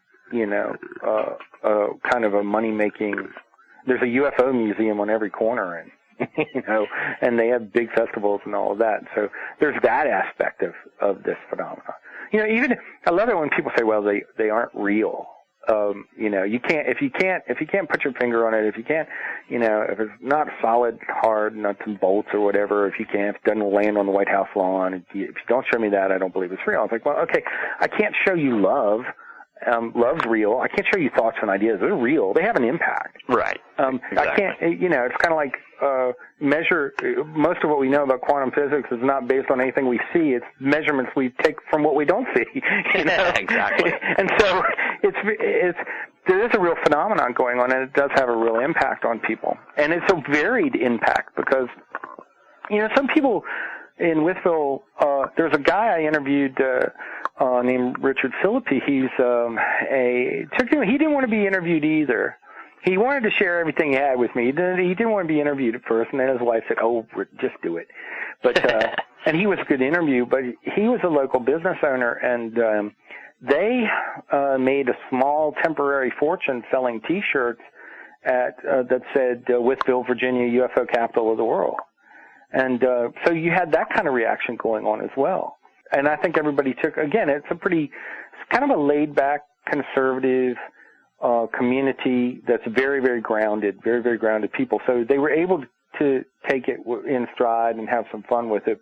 But by the same token, there wasn't a lot of, oh, that guy's a nut, Well, that's because good. everybody was seeing it.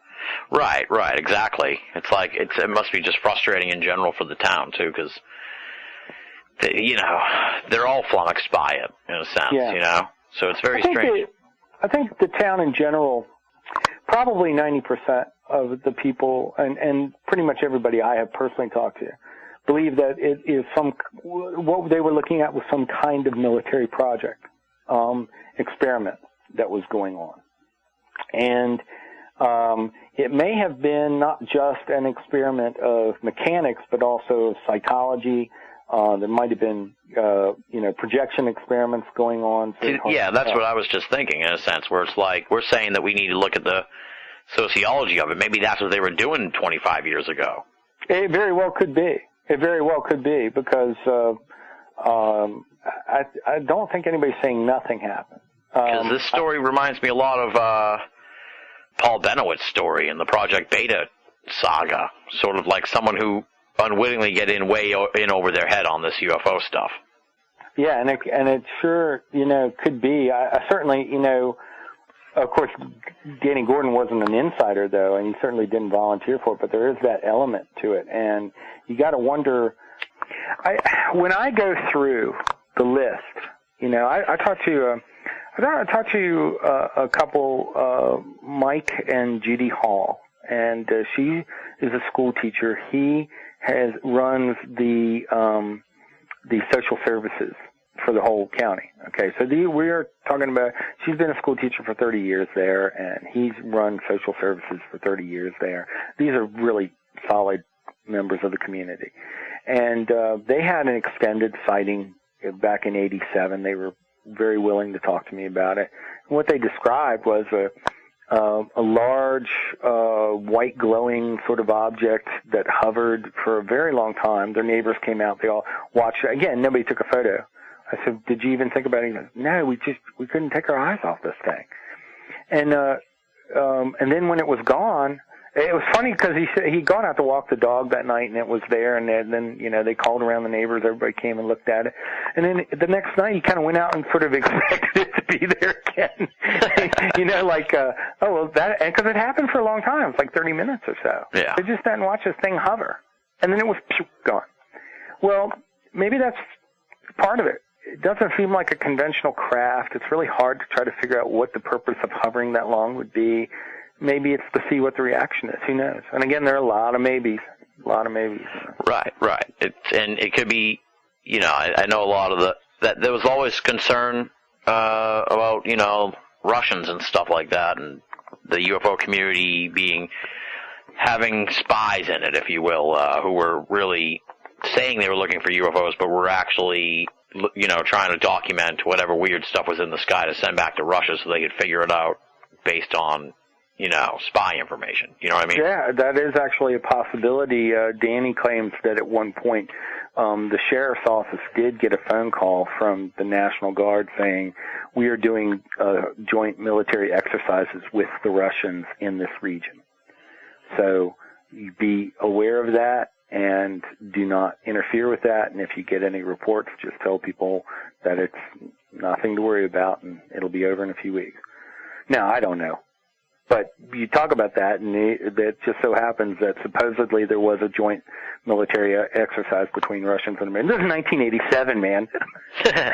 This is when Reagan's still in office. This is still evil empire. Right. I don't know. I mean, it sounds crazy to me that would be the case. But then again, once you get into this, everything starts to sound either very crazy or very normal, one of the two. Right. Well, it all gets so, twisted, and I've talked about this before, where it's like we're talking about a whole era now in the late 80s that you just don't know. You can't pull apart what's ours and what's theirs anymore as far as UFOs and secret government craft and stuff. It makes the whole mystery even more complex. It's not as easy as it was in the 60s or something like that, when it was you could be 90% sure it wasn't a secret craft. Now it's we have no idea. Yeah, and it's very well. We all know now about the drone project. but that was top secret stuff. And if you had mentioned that 15 years ago, even though they were working on it, everybody would have said, no such thing exists. And, and now we know that one of the drones had actually crashed in Iran, about a year ago, 2 years ago? So they're probably working on that, developing their own version of it. Maybe they have been all along. So when you get into that sort of realm of, what's the phrase now, crypto politics or what? Oh, parapolitics, yeah. Parapolitics, yeah. You get into parapolitics, and it's just everything's possible. And so you have to kind of just take a deep breath and go with what you can access immediately, and just use your gut. That's it. Yeah, exactly. Now, you didn't finish the story here on this Convery guy, and I thought it was worth mentioning because it's so strange. This is the guy that went out on the first trip. It was. I'm looking at the thing here now. I don't. It was Gordon. Yeah. Hall. It was the photographer who disappeared or subsequently bailed, I guess you could say, on the project. And then this guy, Andrew Convery, just to refresh people's memories. This is the guy who allegedly motorcycled through the winter 6 hours on a little moped to get to the thing. Then he does some other weird stuff we never even got back to. So I guess tell us about that. Well, one of the things that Convery did was he kind of inserted himself as an expert in a way that, one of these guys that stands around implying he knows the answer but can't tell you the answer. Yeah. So one of the things he did was, and I don't think anybody really kind of fully trusted him. And in fact, they actually kind of went out looking for UFOs without him at one point, just simply because they weren't sure about him yet. And they had Convery said to Danny at one time, he said that this was probably a CIA agency project, or some kind of CIA project that was going on, and that they had Convery claimed, anyway, his explanation was it was a government project that was done through the CIA, and something had crashed, and what they were seeing was a lot of retrieval vehicles out there trying to find this thing. So at one point Danny asked him, are you telling me you're with the CIA? And he just gave him the grin, the knowing look that you see, like, I can't tell you, but you know what I'm thinking. And it's interesting that as soon as actually Convery got off the phone with him, he got a phone call. Danny got a phone call. This was before Convery got down. Danny got a phone call that says, you're going to be visited by somebody with the CIA, and they're not going to tell you it's them, but just keep an eye out for it. So what do you do with that? And he also had, he had basically, as I say, inserted himself into the process without being asked. That's right. Another weird thing about the same with Stember.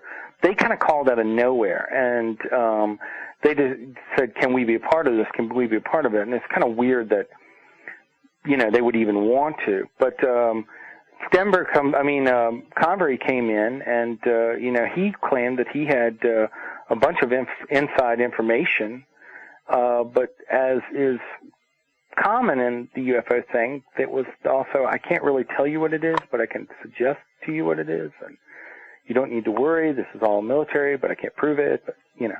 And at one point, I think during this conference, he kind of tried to take it over with the voice of authority. But, it's more that vague voice of authority you hear all the time in UFO stuff. I know. Yeah. So that's it. And there's not much, he seems to have, gone back to Norfolk, and as I recall, Danny did try to track him down again. And I've looked for him. I haven't seen anything yet. But I haven't gone far enough on that yet. I would think that somebody like that is fairly easy to find. Well, this is such a strange sort of, flap, if you will, but you never really, like I said, I really hadn't heard much about it at all. Why do you think it's sort of fallen through the cracks of mainstream ufology, if you will?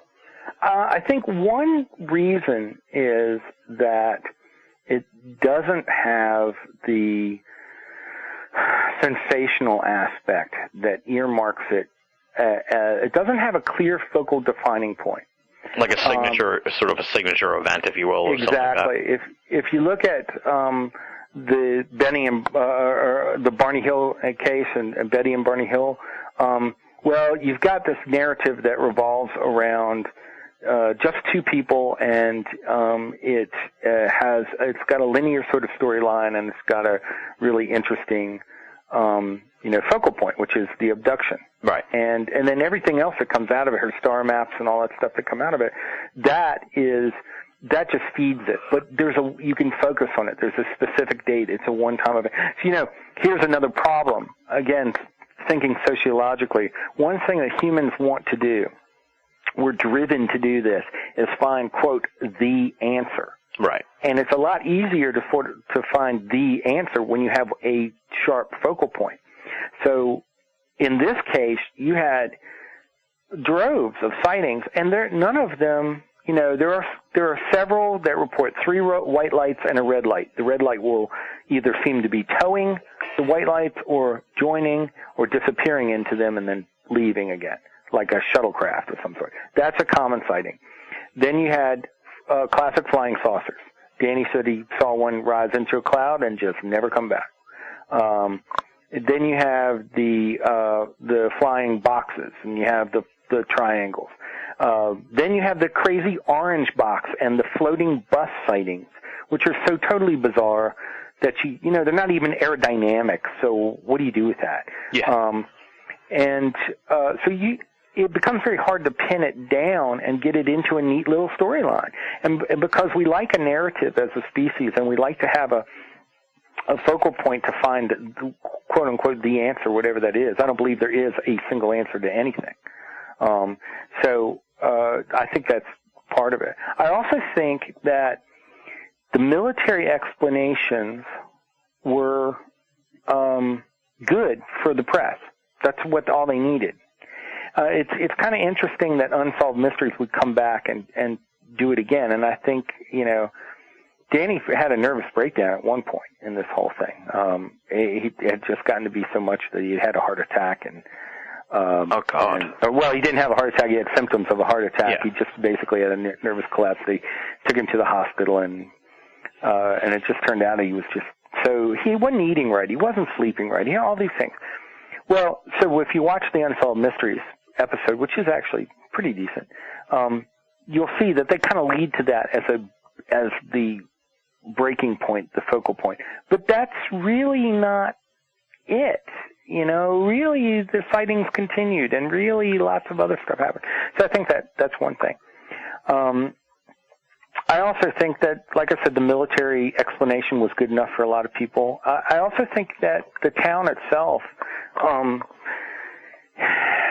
for most people, it's even people who cited these objects, they saw them once, twice, maybe a few people saw them 5, 10 times. But their lives went on, and it's, like I said, a sort of a conservative country place, and there are jobs to be done. There's work to be done. Right. So with a smaller population base, you don't have a lot of people pushing it. Oh, a little interesting side note, though. This just occurred to me. According to Paul Dellinger, the reporter, Richard Hoagland actually lived there at the time. Interesting. Yeah, and I've tried to get in touch with him, and it hasn't happened for me yet. But and I don't know. But one of the questions we asked was, did you find that people were jealous of you for having cited this thing? And Danny said, no, not really. But then Paul came up. He said, well, I do remember one fellow named Richard Hoagland who came up and said, I wish I had seen that. Forgotten the exact story, but weird. Yeah, isn't that weird? It's like one of those is a small world things. Yeah, absolutely. But see, there wasn't. Richard Hoagland moved on, and so there wasn't. And Danny, they wrote the book. I think they wrote the book in part to close it out. But see, Danny couldn't report on what was happening to him personally. His personal life was not going to be a news story, and yet he had all these things happening to him. You know, he had a woman who was the wife of a senator, I believe, maybe a representative. We have this on tape. It'll be in the film, but who claimed that she had been visited her entire life by cat aliens with cat faces. Wow. Yeah. Well, I mean, it just keeps coming. And, you know, when I try to personally put the linear timeline together, it's very, very hard to do because all these things were swirling around for months on end.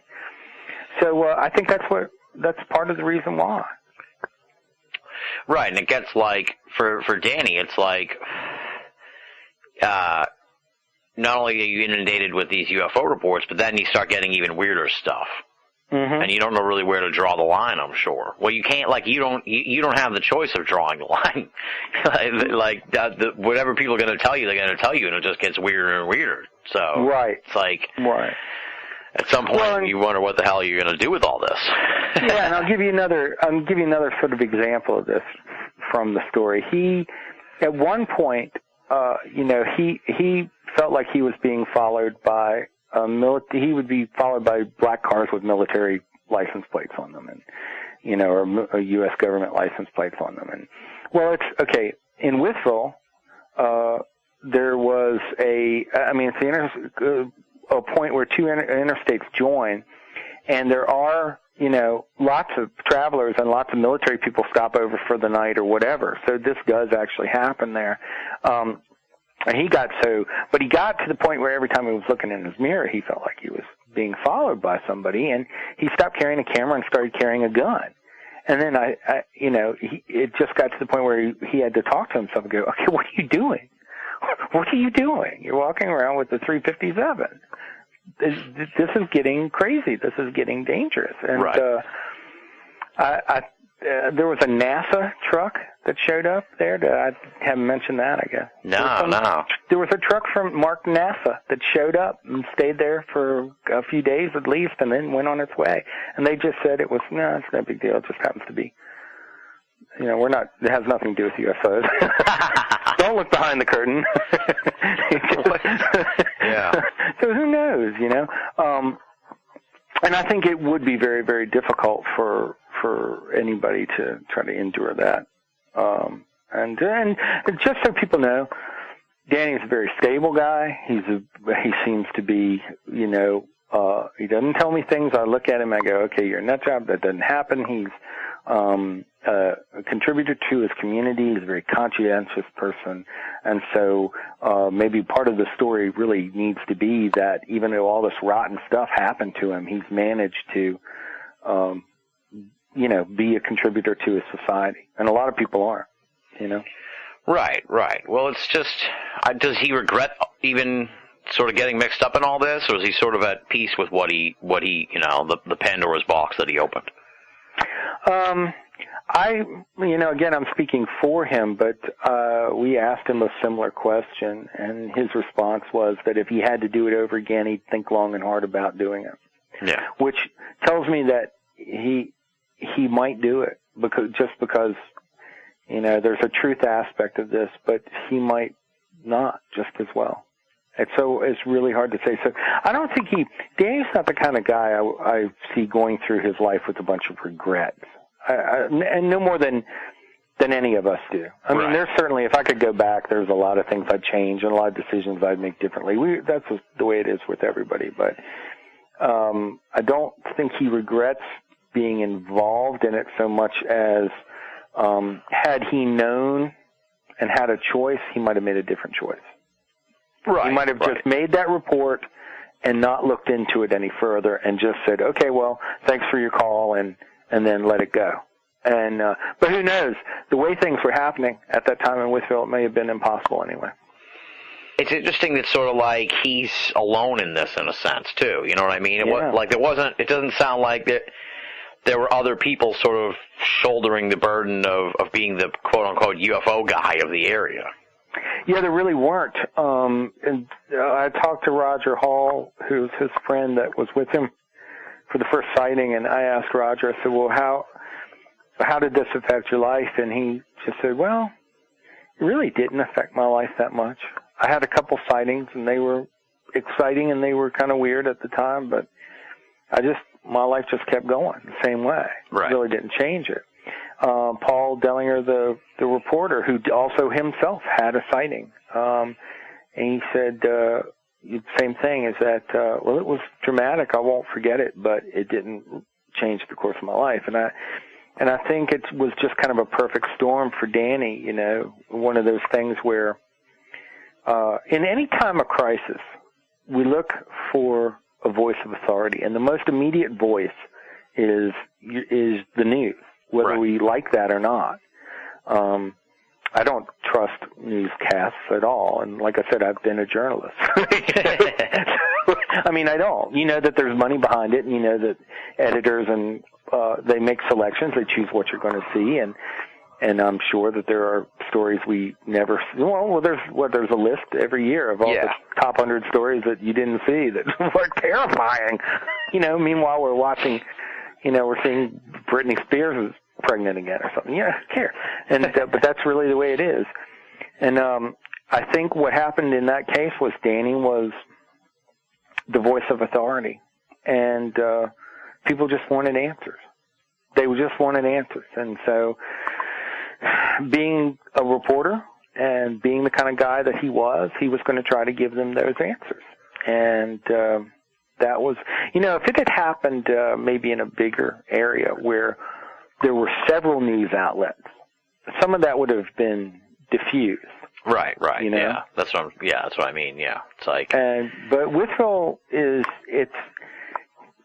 it gets its television out of Roanoke mostly, and really only two or three channels would have even come in at that point. Of course, they have cable, satellite, and all that now, but back in those days, even in rural areas where cable and satellite were, you know, maybe they're popular because people didn't have options. Well, most people only saw two channels there, and they were both coming out of Roanoke, and Roanoke's, about 100 miles away, not quite, I guess, but so, and Roanoke's not a big city. Roanoke's, I think I don't know. I'm kind of talking out of my hat, but I want to say Roanoke, the whole city and county is 200,000 people, maybe.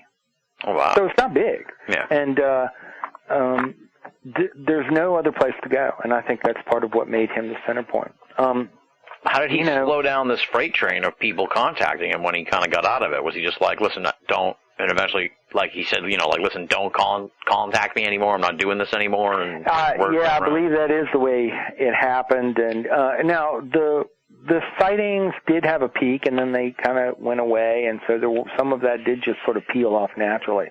But you know, Danny says that even to this day, people kind of know that he's out of it. Yeah. He's not, don't really bother him with this.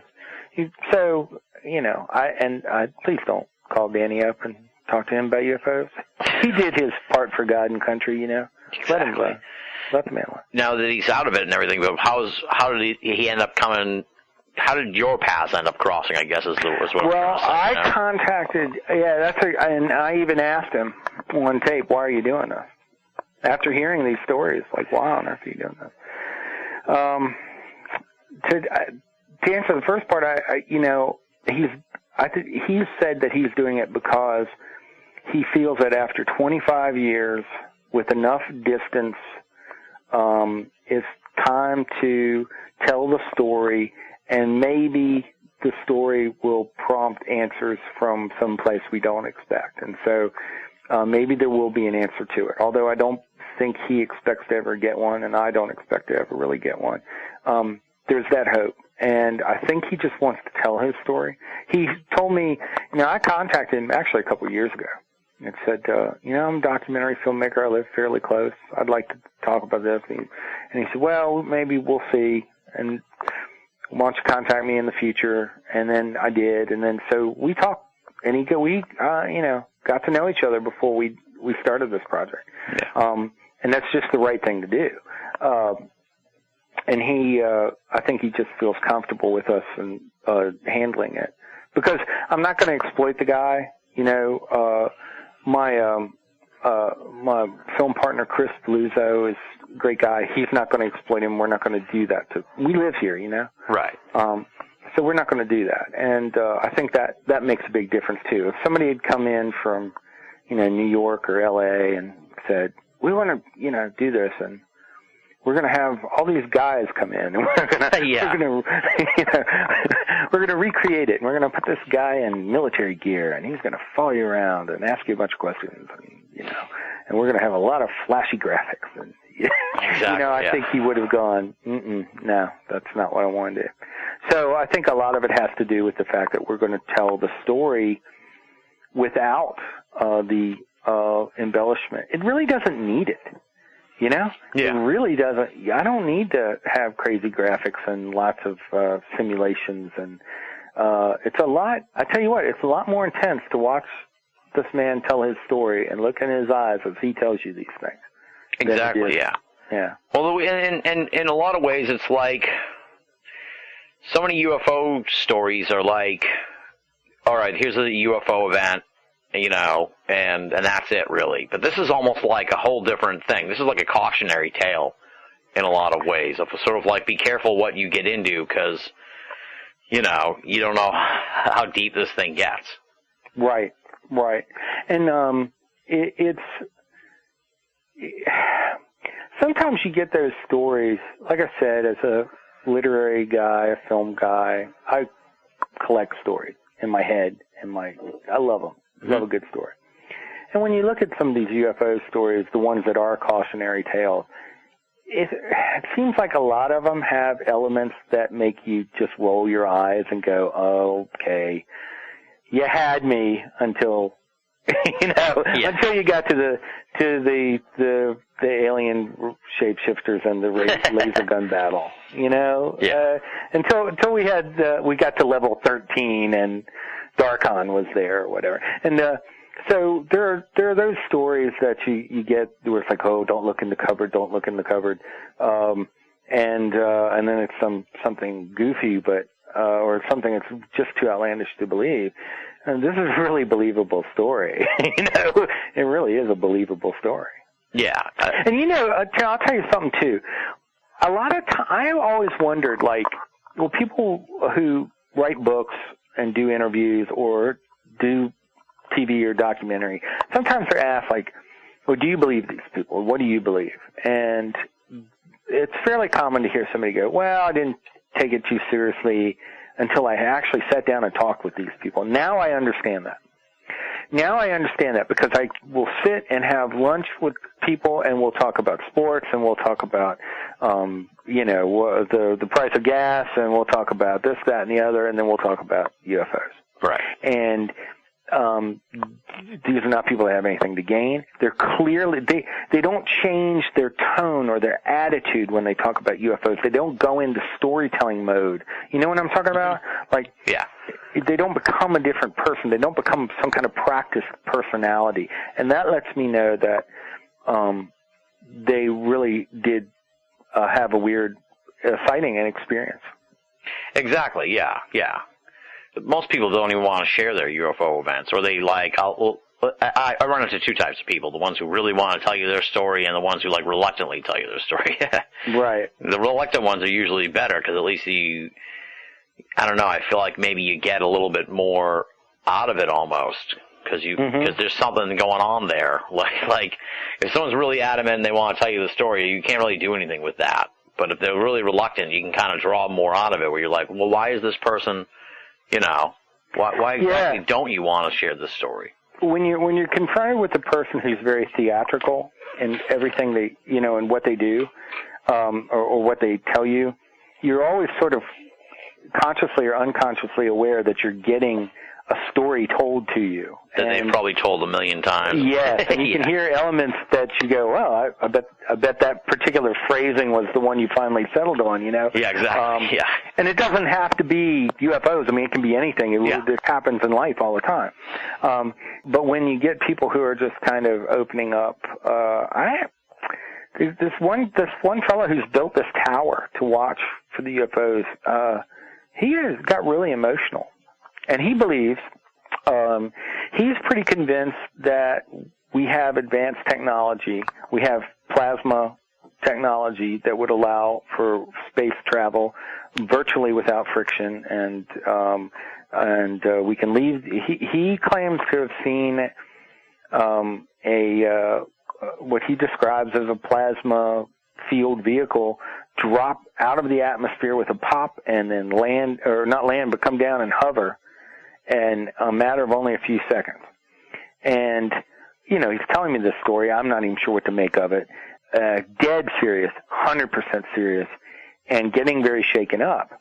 And I asked him about it. I said, you seem to be very emotional about this. Why are you emotional about this? And he says, because if our government does have this technology and we're still sending up astronauts on rockets, then they are killing people with no good reason. Now I had never even thought about that. That's a perspective that never even crossed my mind. Right. But that tells you this is a guy, whether he's seeing anything or not, whether, you know, I can't quite vouch for the stories he's telling me. But boy, he believes it, and his heart's in the right place, and he means it. And he's putting together a book on this. It's pretty amazing. It's pretty amazing what the experience has done to him. And done maybe for him, I'm not sure yet. Or to him, yeah. yeah. You know, well, it's like you say, his heart's in the right place. I'm sure he's a good guy, but then I guess you just kind of worry about people like that too, because like at the end of the day, I feel like this is like a bottomless pit, this mystery. So it's like you almost want to throw a rope to some of these people and be like, be careful chasing this stuff. Absolutely. I think some of the part of the problem is that it's hypnotic, you know. And when I was a kid, I had what I thought was a UFO sighting. I don't even think today. I realize that I was probably 7 years old and watching a lot of Star Trek, and so I probably saw something very conventional, and I'm pretty sure that's what happened. So. But I recall that fascination when it happened, that like, wow, I've seen a spaceship. Right. And, you know, so part of it is that the experience that these folks seem to go through maybe is stronger than their good judgment and, or any judgment. Like we were saying, the rational, detached person goes, why didn't you take a picture of it? And to a person, everybody I've talked to, they have this not crazy, but they have this look on their face that's like, you know, we never even thought about it. We just couldn't stop looking at it. Right. And I think that's the same thing that drives people deeper and deeper into it. How do you turn away from it? How do you turn it off? I don't know. And so, you know, I guess there is a beware. It's funny. I mean, I personally, I don't want any UFOs landing in my backyard. I don't want it. I don't. I want to, you know, I'm very happy to tell this story, but I don't want to be, I don't envy Danny or people like him. Right. I'm of the same mindset. You know, I prefer a detached perspective on this because at the end of the day, it's so complex that you have to have some perspective on it, I guess you could say. You know what I mean? Yeah, it's very totally hard to. Yeah, it's very hard to treat that kind of stuff with detachment if you're embedded in it, and so you know. And after a while, once you've had one really weird experience, who's to say what's weird and what's not weird anymore? What's happening and what's not happening? Right. So, exactly. Yeah. The more you get into this, like, it changes your reality. Yeah. Because we're dealing in a world of, like, possible spaceships from another planet and secret government test craft and shit that people just don't even deal with, like, in their everyday life. Well, I'll tell you you know, and it seems like this would be something that we maybe should be taking more seriously, if nothing else, at the sociological, point of view. Oh, yeah. But the whole thing has such a myriad of possibilities. And, of course, you know this better than I do, that currently interdimensionality is part of the possible answer, and alternative, intersecting worlds and time travel and things that weren't even on the table in the 80s for most people. And when you go into those realms, then you're, it's kind of like walking around in a dream. You have to react to what you see in a dream, but it's, whether it's real or not for anybody else, it's sure as heck real for you, the experiencer. And I think that's what makes it so hard to come to any kind of conclusions. So there's a role for the detached observer. I think that's a very important role. The detached observer has the obligation to record what they see without being inside of it so that it can be studied. I just think that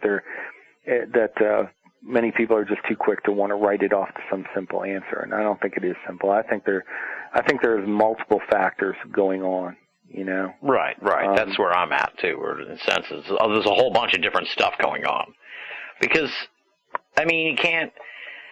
It's like what happened here in Wytheville. It's like, was it Wytheville? Yeah. Wytheville. It's like you got an orange box, you got balls of light, you got weird motherships. Are they all related? Are they one showed up and the other one's the enforcer of the laws of contact with listen, you can't be down here, dude. Oh shit, here comes the orange ball. It's like there's so much going on that you don't really know exactly. Well, one of the things can't put it all together.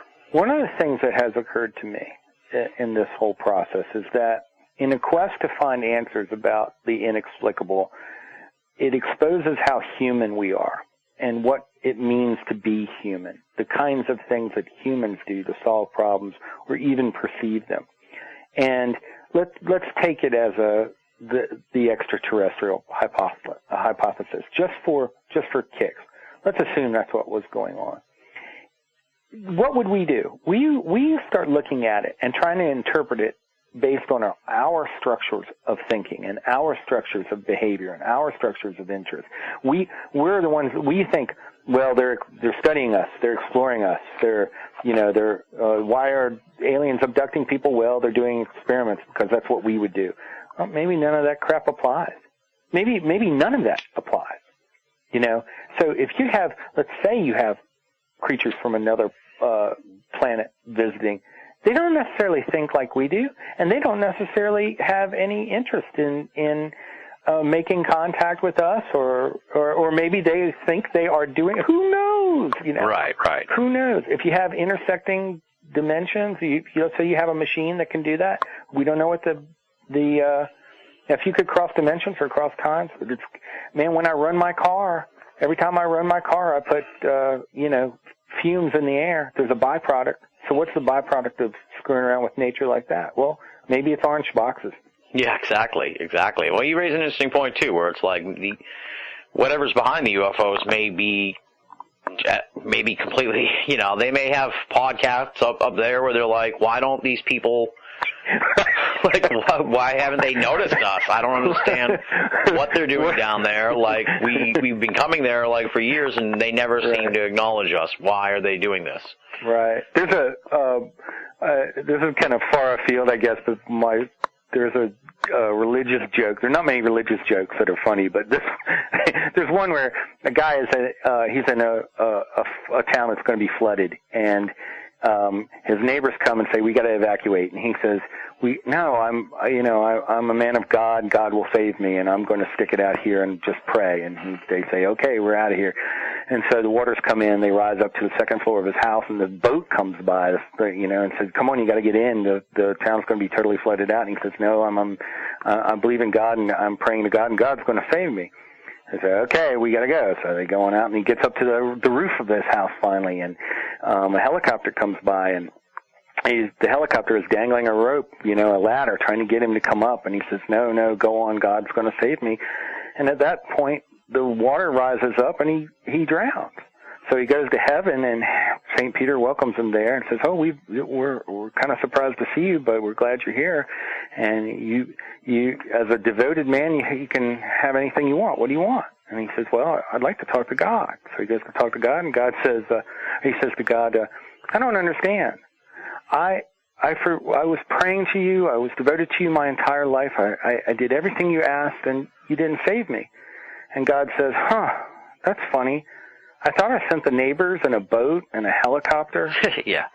And it could be that, where we're just like, that maybe we are being spoken to. Maybe those little blinking light. I think John Keel was pretty convinced that the light blinking was them trying to, whoever they are, trying to say hello, Exactly. But, well, I wonder if we ever get that conversation going. Now, we only got about 10 minutes here of time left on my thing, and we've gone a while anyway, so. Oh, yeah, no, I've already told crazy jokes, so we got what's the timetable for the film, and I know you got an Indiegogo campaign, so plug that and let us know what people can do to sort of help you get this thing. It sounds like you're already well underway as far as doing the work on it, but what can people do to help sort of speed up the process, I guess you could say? Well, we do have a campaign on a site called Indiegogo.com, INDIE gogo.com. And it's /Strange Country. That's the name. I don't think we've mentioned this today, but it's the name of the film, Strange Country, a different kind of UFO film or documentary. And if people would like to contribute to that, we offer perks in exchange. Basically, you can pre-order the film. It's not like we're asking you to give money to, for nothing. You can get copies of the film when it comes out. You can get posters.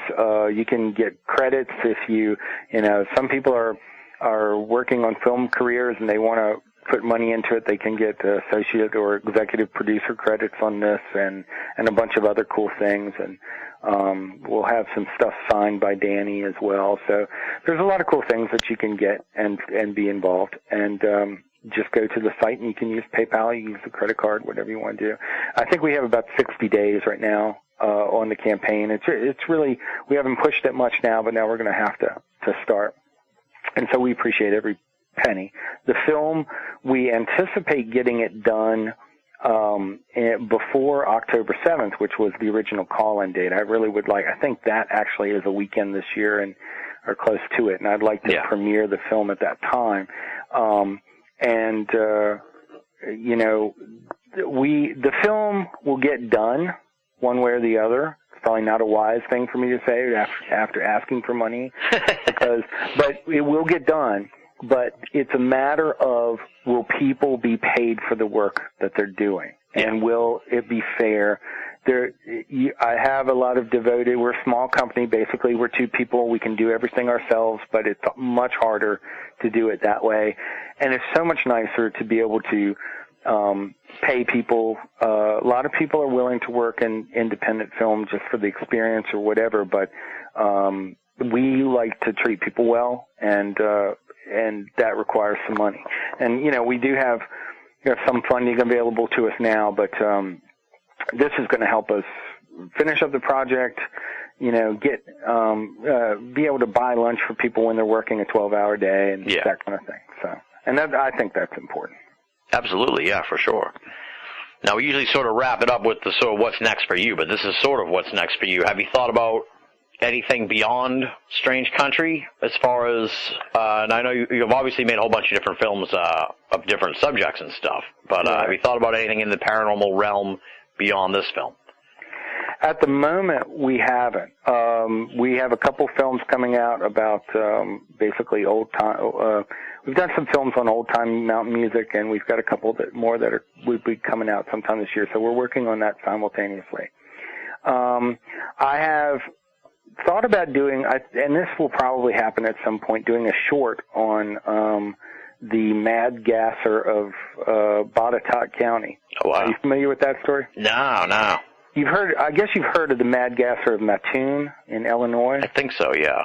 All right, well, 10 years prior to that, in Botetourt, which is right outside of Roanoke, there was the original mad gasser attack. And it was a family, there was a family that claimed, they woke up in the middle of the night and their house, they thought it was on fire. It was being filled with some strange gas, and most of the family was knocked out cold, but one of them managed to wrap his, may have been a woman, I haven't looked this up, but they get to the window and they see two strange figures, and one of them happens to be a woman in high heels, and they know because she left these weird tracks in the snow. And weird. Nobody can figure out why this happened, but it seems to have happened. But then what happened after that was, all of a sudden, you had a case where mad gasser attacks were being reported all over. Once the news broke, they were being reported all over the city, and I wouldn't mind doing something with that. I mean, that's a lot of people have heard of the Mattoon thing, but I may be mispronouncing that, but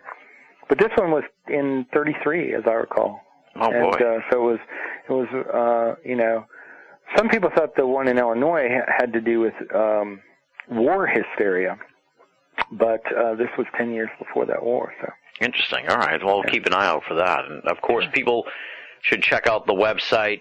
We gave the Indiegogo. We'll have links to it all over Banal of America as well, and it's also the film website, horsearcherproductions.com. And as I said, we'll have links to that as well. All one word, horsearcherproductions.com. You can watch the trailer there. We'll have all kinds of links to it and stuff. So people should definitely check it out. I was really impressed with the trailer you guys have up there, and the story is so bizarre that really it's captivating. I can't wait to see the film and really sort of see this sort of told through Danny's voice and through his eyes and how it all affected him.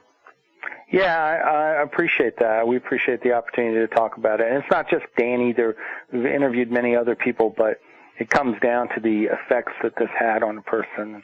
And I've had contact with a few people who've told me, they think it's important because you have different levels of experiencers, people who have seen UFOs or been abducted or whatever, and they're kind of lost too. They're kind of drifting out there too.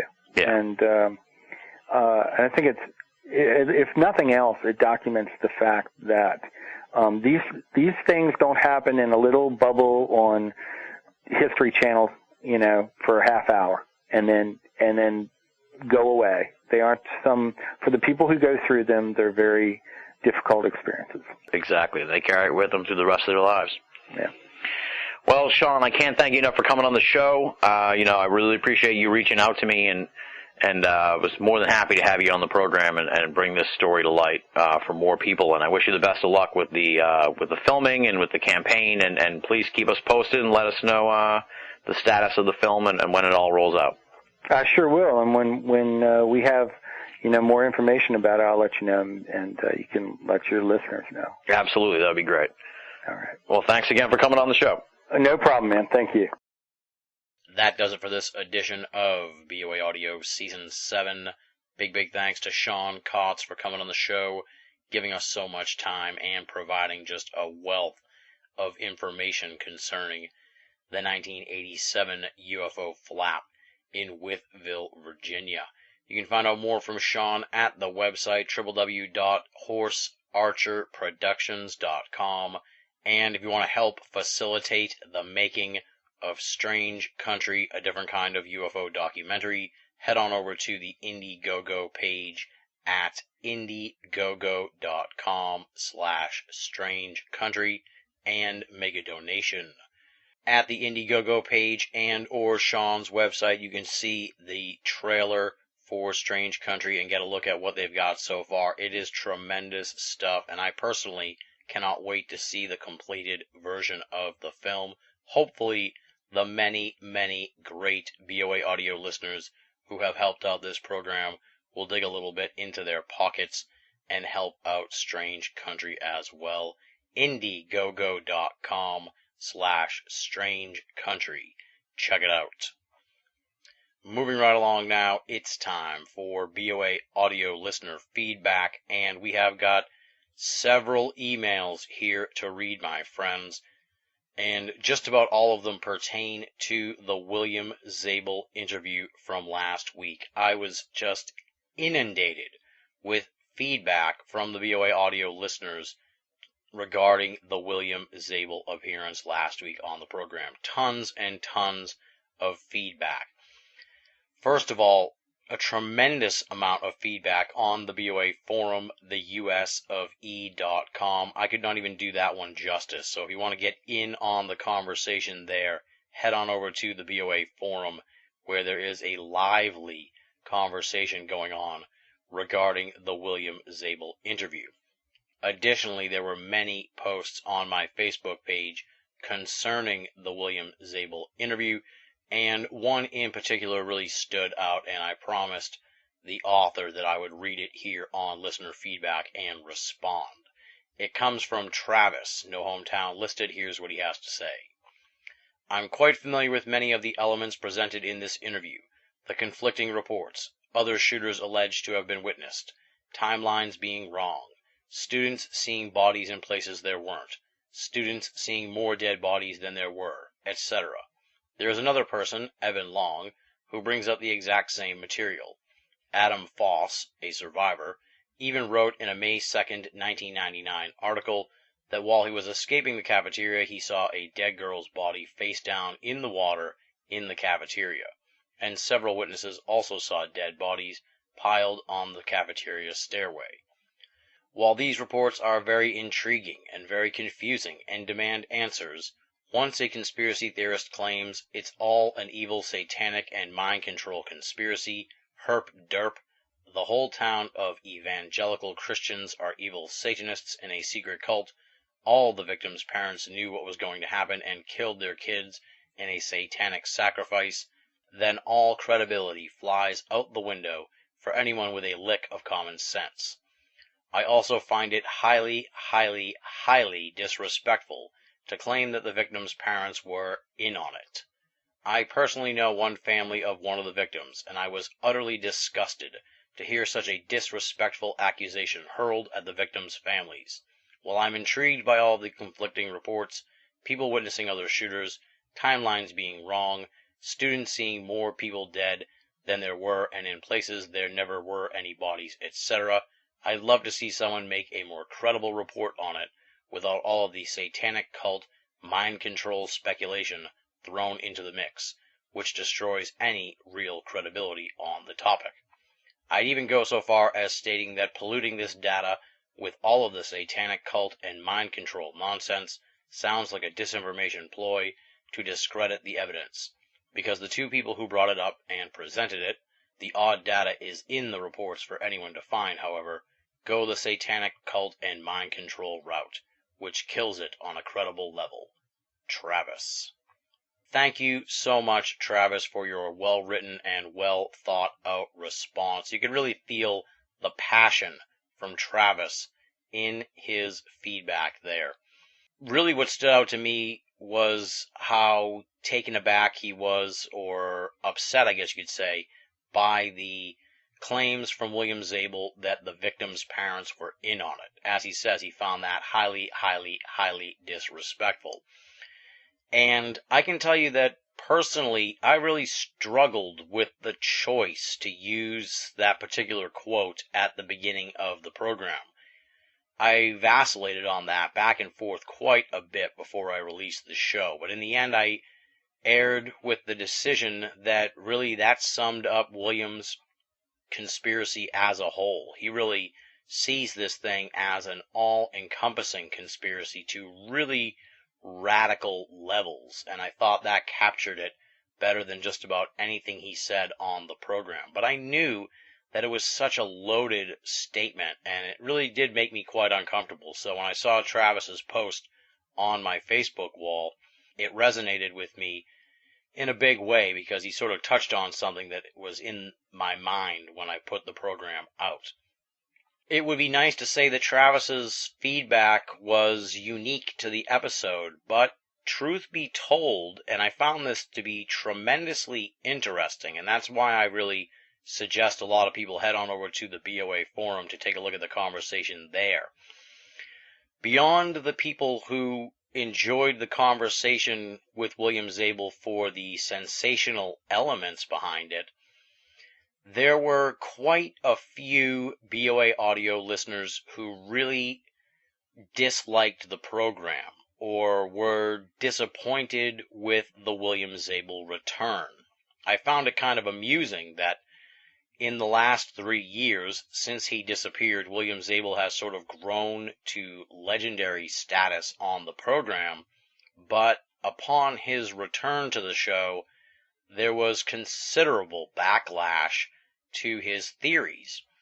it almost really kind of captures the idea of absence makes the heart grow fonder in a way, because the big William Zabel return drew a lot of skepticism from the BoA audio listeners. In fact, two separate people who did not see each other's posts because they came to me via different means and methods, specifically used the phrase jump the shark with regards to William Zabel. So, really an interesting sort of sociological look here at the program in a lot of ways. Now, personally, I enjoyed the conversation quite a bit, and as is the case with all BoA audio episodes, I'm going to refrain from sharing my own personal thoughts on the veracity of what the guest was talking about. I don't know what else really to say about all this, but I wanted to be as transparent as possible with the BoA audio listeners and let you know that this was the reaction to the show. There was a tremendous skepticism and near backlash against William Zabel from the listeners, who I think just could not believe what he was saying, which is tremendously interesting to me because there was such excitement over his initial appearance on the program. Maybe William has taken his theories too far. Maybe he's advanced this conspiracy to the point where it stretches credulity. That seems to be what Travis is saying in his email. And several people have written to me to suggest we get Evan Long on the program to explore the Columbine conspiracy as well. So this is not the last time we're going to look at this bizarre story.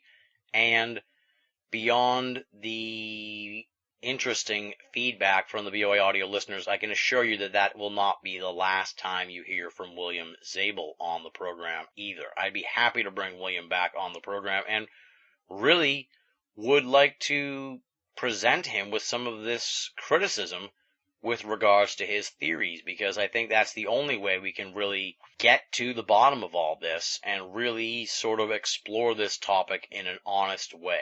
So I want to thank Travis for writing in. I want to thank all the BoA audio listeners who wrote to me, posted in the forum, posted on Facebook, and had a lot of really thoughtful things to say about the William Zabel interview. Now, the next email is sort of the complete opposite in a way, and it comes from someone who requested anonymity. But here is what this person has to say. I'm writing this before I have listened to the interview, but just the prologue prompted me to share something that I have not told anyone. At the time of the shootings, I was living in Kansas in the Central Time Zone. I worked the night shift and was rather excited to be off that day, as I had some errands and stuff to catch up on. For some reason, as I was doing some housework, I had a strong urge to play some really hard, heavy, thrash, death metal music really loud.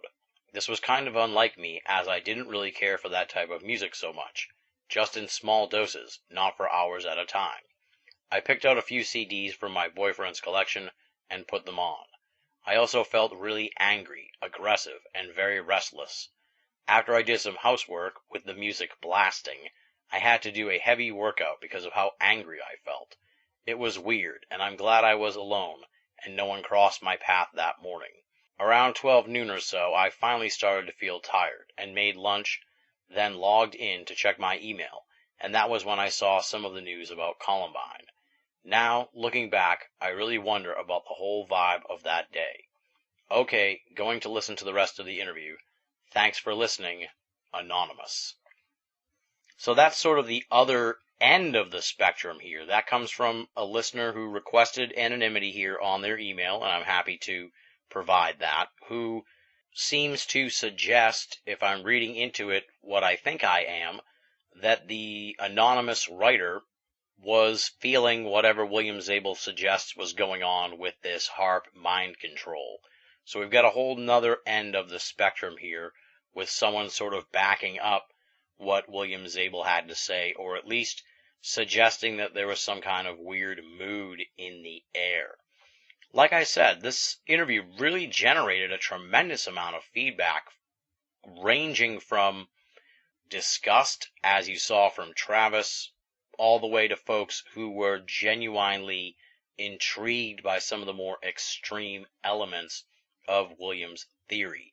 I don't have much to say regarding the email here from Anonymous. I'm sort of just putting it out there for folks to digest and add to their gray basket with regards to Columbine, but I did find it interesting that one of the more radical aspects of William's theory here is kind of backed up a little bit from one of the listeners. So, like I said, do with it what you will, folks. Do with the information what you want.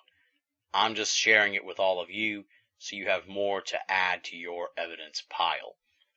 And just to sort of break things up a little bit, I want to read this final email. This one's just kind of a weird one. Takes us away from the, let's just call it what it is, controversial William Zabel episode, and gets us back into the realm of high strangeness.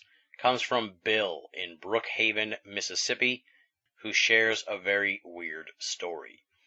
I really enjoy your shows, and you are one of the best interviewers around, but I have a somewhat strange story to tell on how I found out about you and BoA Audio. Until about a month ago, I had never heard of you or the program. I have downloaded and listened to many different paranormal shows over the last few years, but for whatever reason, had never run across BoA Audio. The way I was introduced to the show was by receiving the May 23rd, 2012 show with Jason Offutt by email. The 80.1 megabyte BoA audio file I received was from my son-in-law's email account, but he insists that he did not send the file or even have knowledge of BoA Audio. Don't get me wrong, I really enjoy your shows, but I am pretty stumped on how someone must have hacked into my son-in-law's email account, why or who sent me one of your podcasts.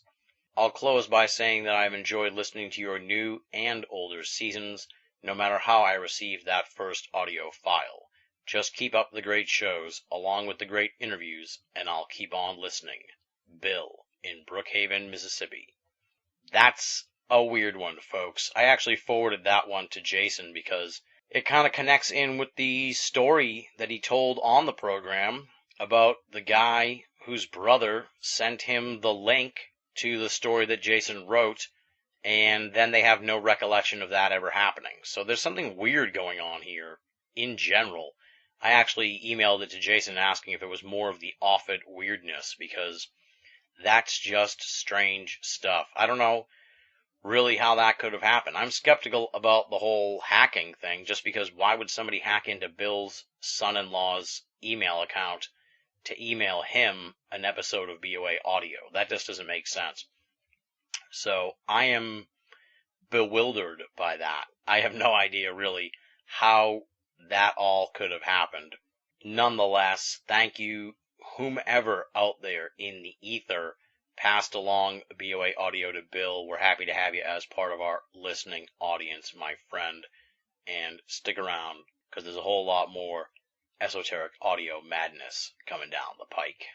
And on that note, I will close the book here on BoA Audio listener feedback this week. Thank you to Bill, Travis, and the anonymous emailer for their correspondences here on BoA Audio listener feedback. Folks who have more to say about the William Zabel interview or BoA Audio in general, there's a number of ways you can get in touch with me. Let me run down the list. You can write to boaaudio@hotmail.com or go to binallofamerica.com, BINNALL of America.com, and click the contact button. And the final method is to join up at the official BoA forum, the US of E.com, THEUSOFE.com. We like to call it BoA's Paranormal Playground. Lots of awesome discussion going on there about the program, as well as pop culture and the world of the paranormal. And, as I said, a very spirited conversation happening right this minute regarding the controversial William Zabel 200th episode of the program. So if you have passionate thoughts about that episode, or you just want to hear what other people have been saying, head on over to the US of E and join in on the discussion. Of course, I would be remiss if I did not mention that I am a part of Facebook and Twitter, so punch in Binnall, B-I-N-N-A-L-L. That'll bring up my profile. Feel free to befriend me, follow me, or poke me. It's all good, and I'd be happy to have you as part of my online circle of friends. And if you are on Facebook, punch in Binnall of America and like us on Facebook. That way you can get a whole bunch of updates from me on the program and the website and join in on more fun from the BoA franchise. Up next, allow me to thank the outstanding and esteemed BoA staff: Leslie, Chiron, Regan Lee, Joe V, Tina Senna, Richard Thomas, Marla Pena, Bruce Priddy, Tony Morrill, and our webmaster Jeremy Boston. Since the last time you heard from me, we've got an all-new piece up at the website from Bruce Priddy, the paranormal apostate, sharing his story dubbed The Parable of the Deer. And we've got an all-new Trickster's Realm from Regan Lee in the pipeline, ready to go to be posted at Binnall of America, and an all-new edition of Shadow of the Shinigami by Marla Pena that should be posted at the website soon as well. We say it every time here at the end of the program, my friends, but it is the truth. If you're only listening to BoA audio and you're not reading the columns at Binnall of America, then you're only getting half the story. BoA, make it a part of your everyday search for esoteric news and opinion. Now comes the time in the program where I ask you to make a donation to the BoA franchise. But since we had Sean Kotz on and his Indiegogo campaign only lasts for another 2 weeks or so, I'm just going to pass you along over to him and the Indiegogo campaign page and ask you to make a donation to help make Strange Country a different kind of UFO documentary. You can find that at indiegogo.com/strangecountry. And while I cannot speak for Sean, I am sure he would agree that no donation is too small, and all donations go towards the making of Strange Country, a different kind of UFO documentary. Next time on BoA Audio, my friends, we have got an absolute barn burner episode for you. We're going to try and time it out so we can get it into your hands by July 4th. We are welcoming back to the program the godfather of parapolitics, the legendary Ken Thomas, for what I jokingly called with him a conspiracy intervention. As the folks who tuned into the original appearance by Ken Thomas on the program may recall, that was kind of a jam session. This one definitely is a jam session as well, but since Ken Thomas really is one of the big players in the history of conspiracy theory, I kind of pepper him with a lot of my own personal concerns about conspiracy research. Like, what's the point behind all this? And really, can anything be done about the New World Order at this stage in the game? And Ken really gives some amazingly thoughtful and pensive responses to those questions, and it goes deeper and deeper down the rabbit hole as we examine really conspiracy theory from a whole different level, a real meta level. We just smash the fourth wall of conspiracy theory and look at it as a genre, look at it as a field, and look at where it needs to go in the future and where it may have gone astray. I taped the interview at least 2 months ago, so I cannot even begin to tell you some of the talking points that emerge out of this thing, but it is lengthy, it is loose, and it is quite the conversation. I have been dying to unleash this one on the BoA audio listeners, and that's why I sat on it in time for the 4th of July. I feel like it's going to be the perfect edition of the program for folks who are going to be traveling around for the 4th and need something tremendous to listen to, or just the folks who are going to be having a little backyard barbecue and want some esoteric accompaniment. This one, my friends, is the choice you're going to want to make. The legendary Ken Thomas joins us on the next edition of BoA Audio. And on that note, we close the book on this installment of the program. Big thanks once again to Sean Kotz for coming on the show. Thank you to Travis, Bill, and the anonymous emailer for their contributions to BoA audio listener feedback. And, of course, tremendous thanks to all you great folks out there, the hardcore BoA audio listeners, the people who tune in to the very end of the program. You are the fuel that drives the BoA mothership. I am humbled by your continued support of this program. 201 episodes and still going strong, my friends. Thank you for your support of the program, and thank you for making BoA Audio a part of your esoteric audio playlist. Until next time, this is Tim Manal, thanking you for listening and signing off.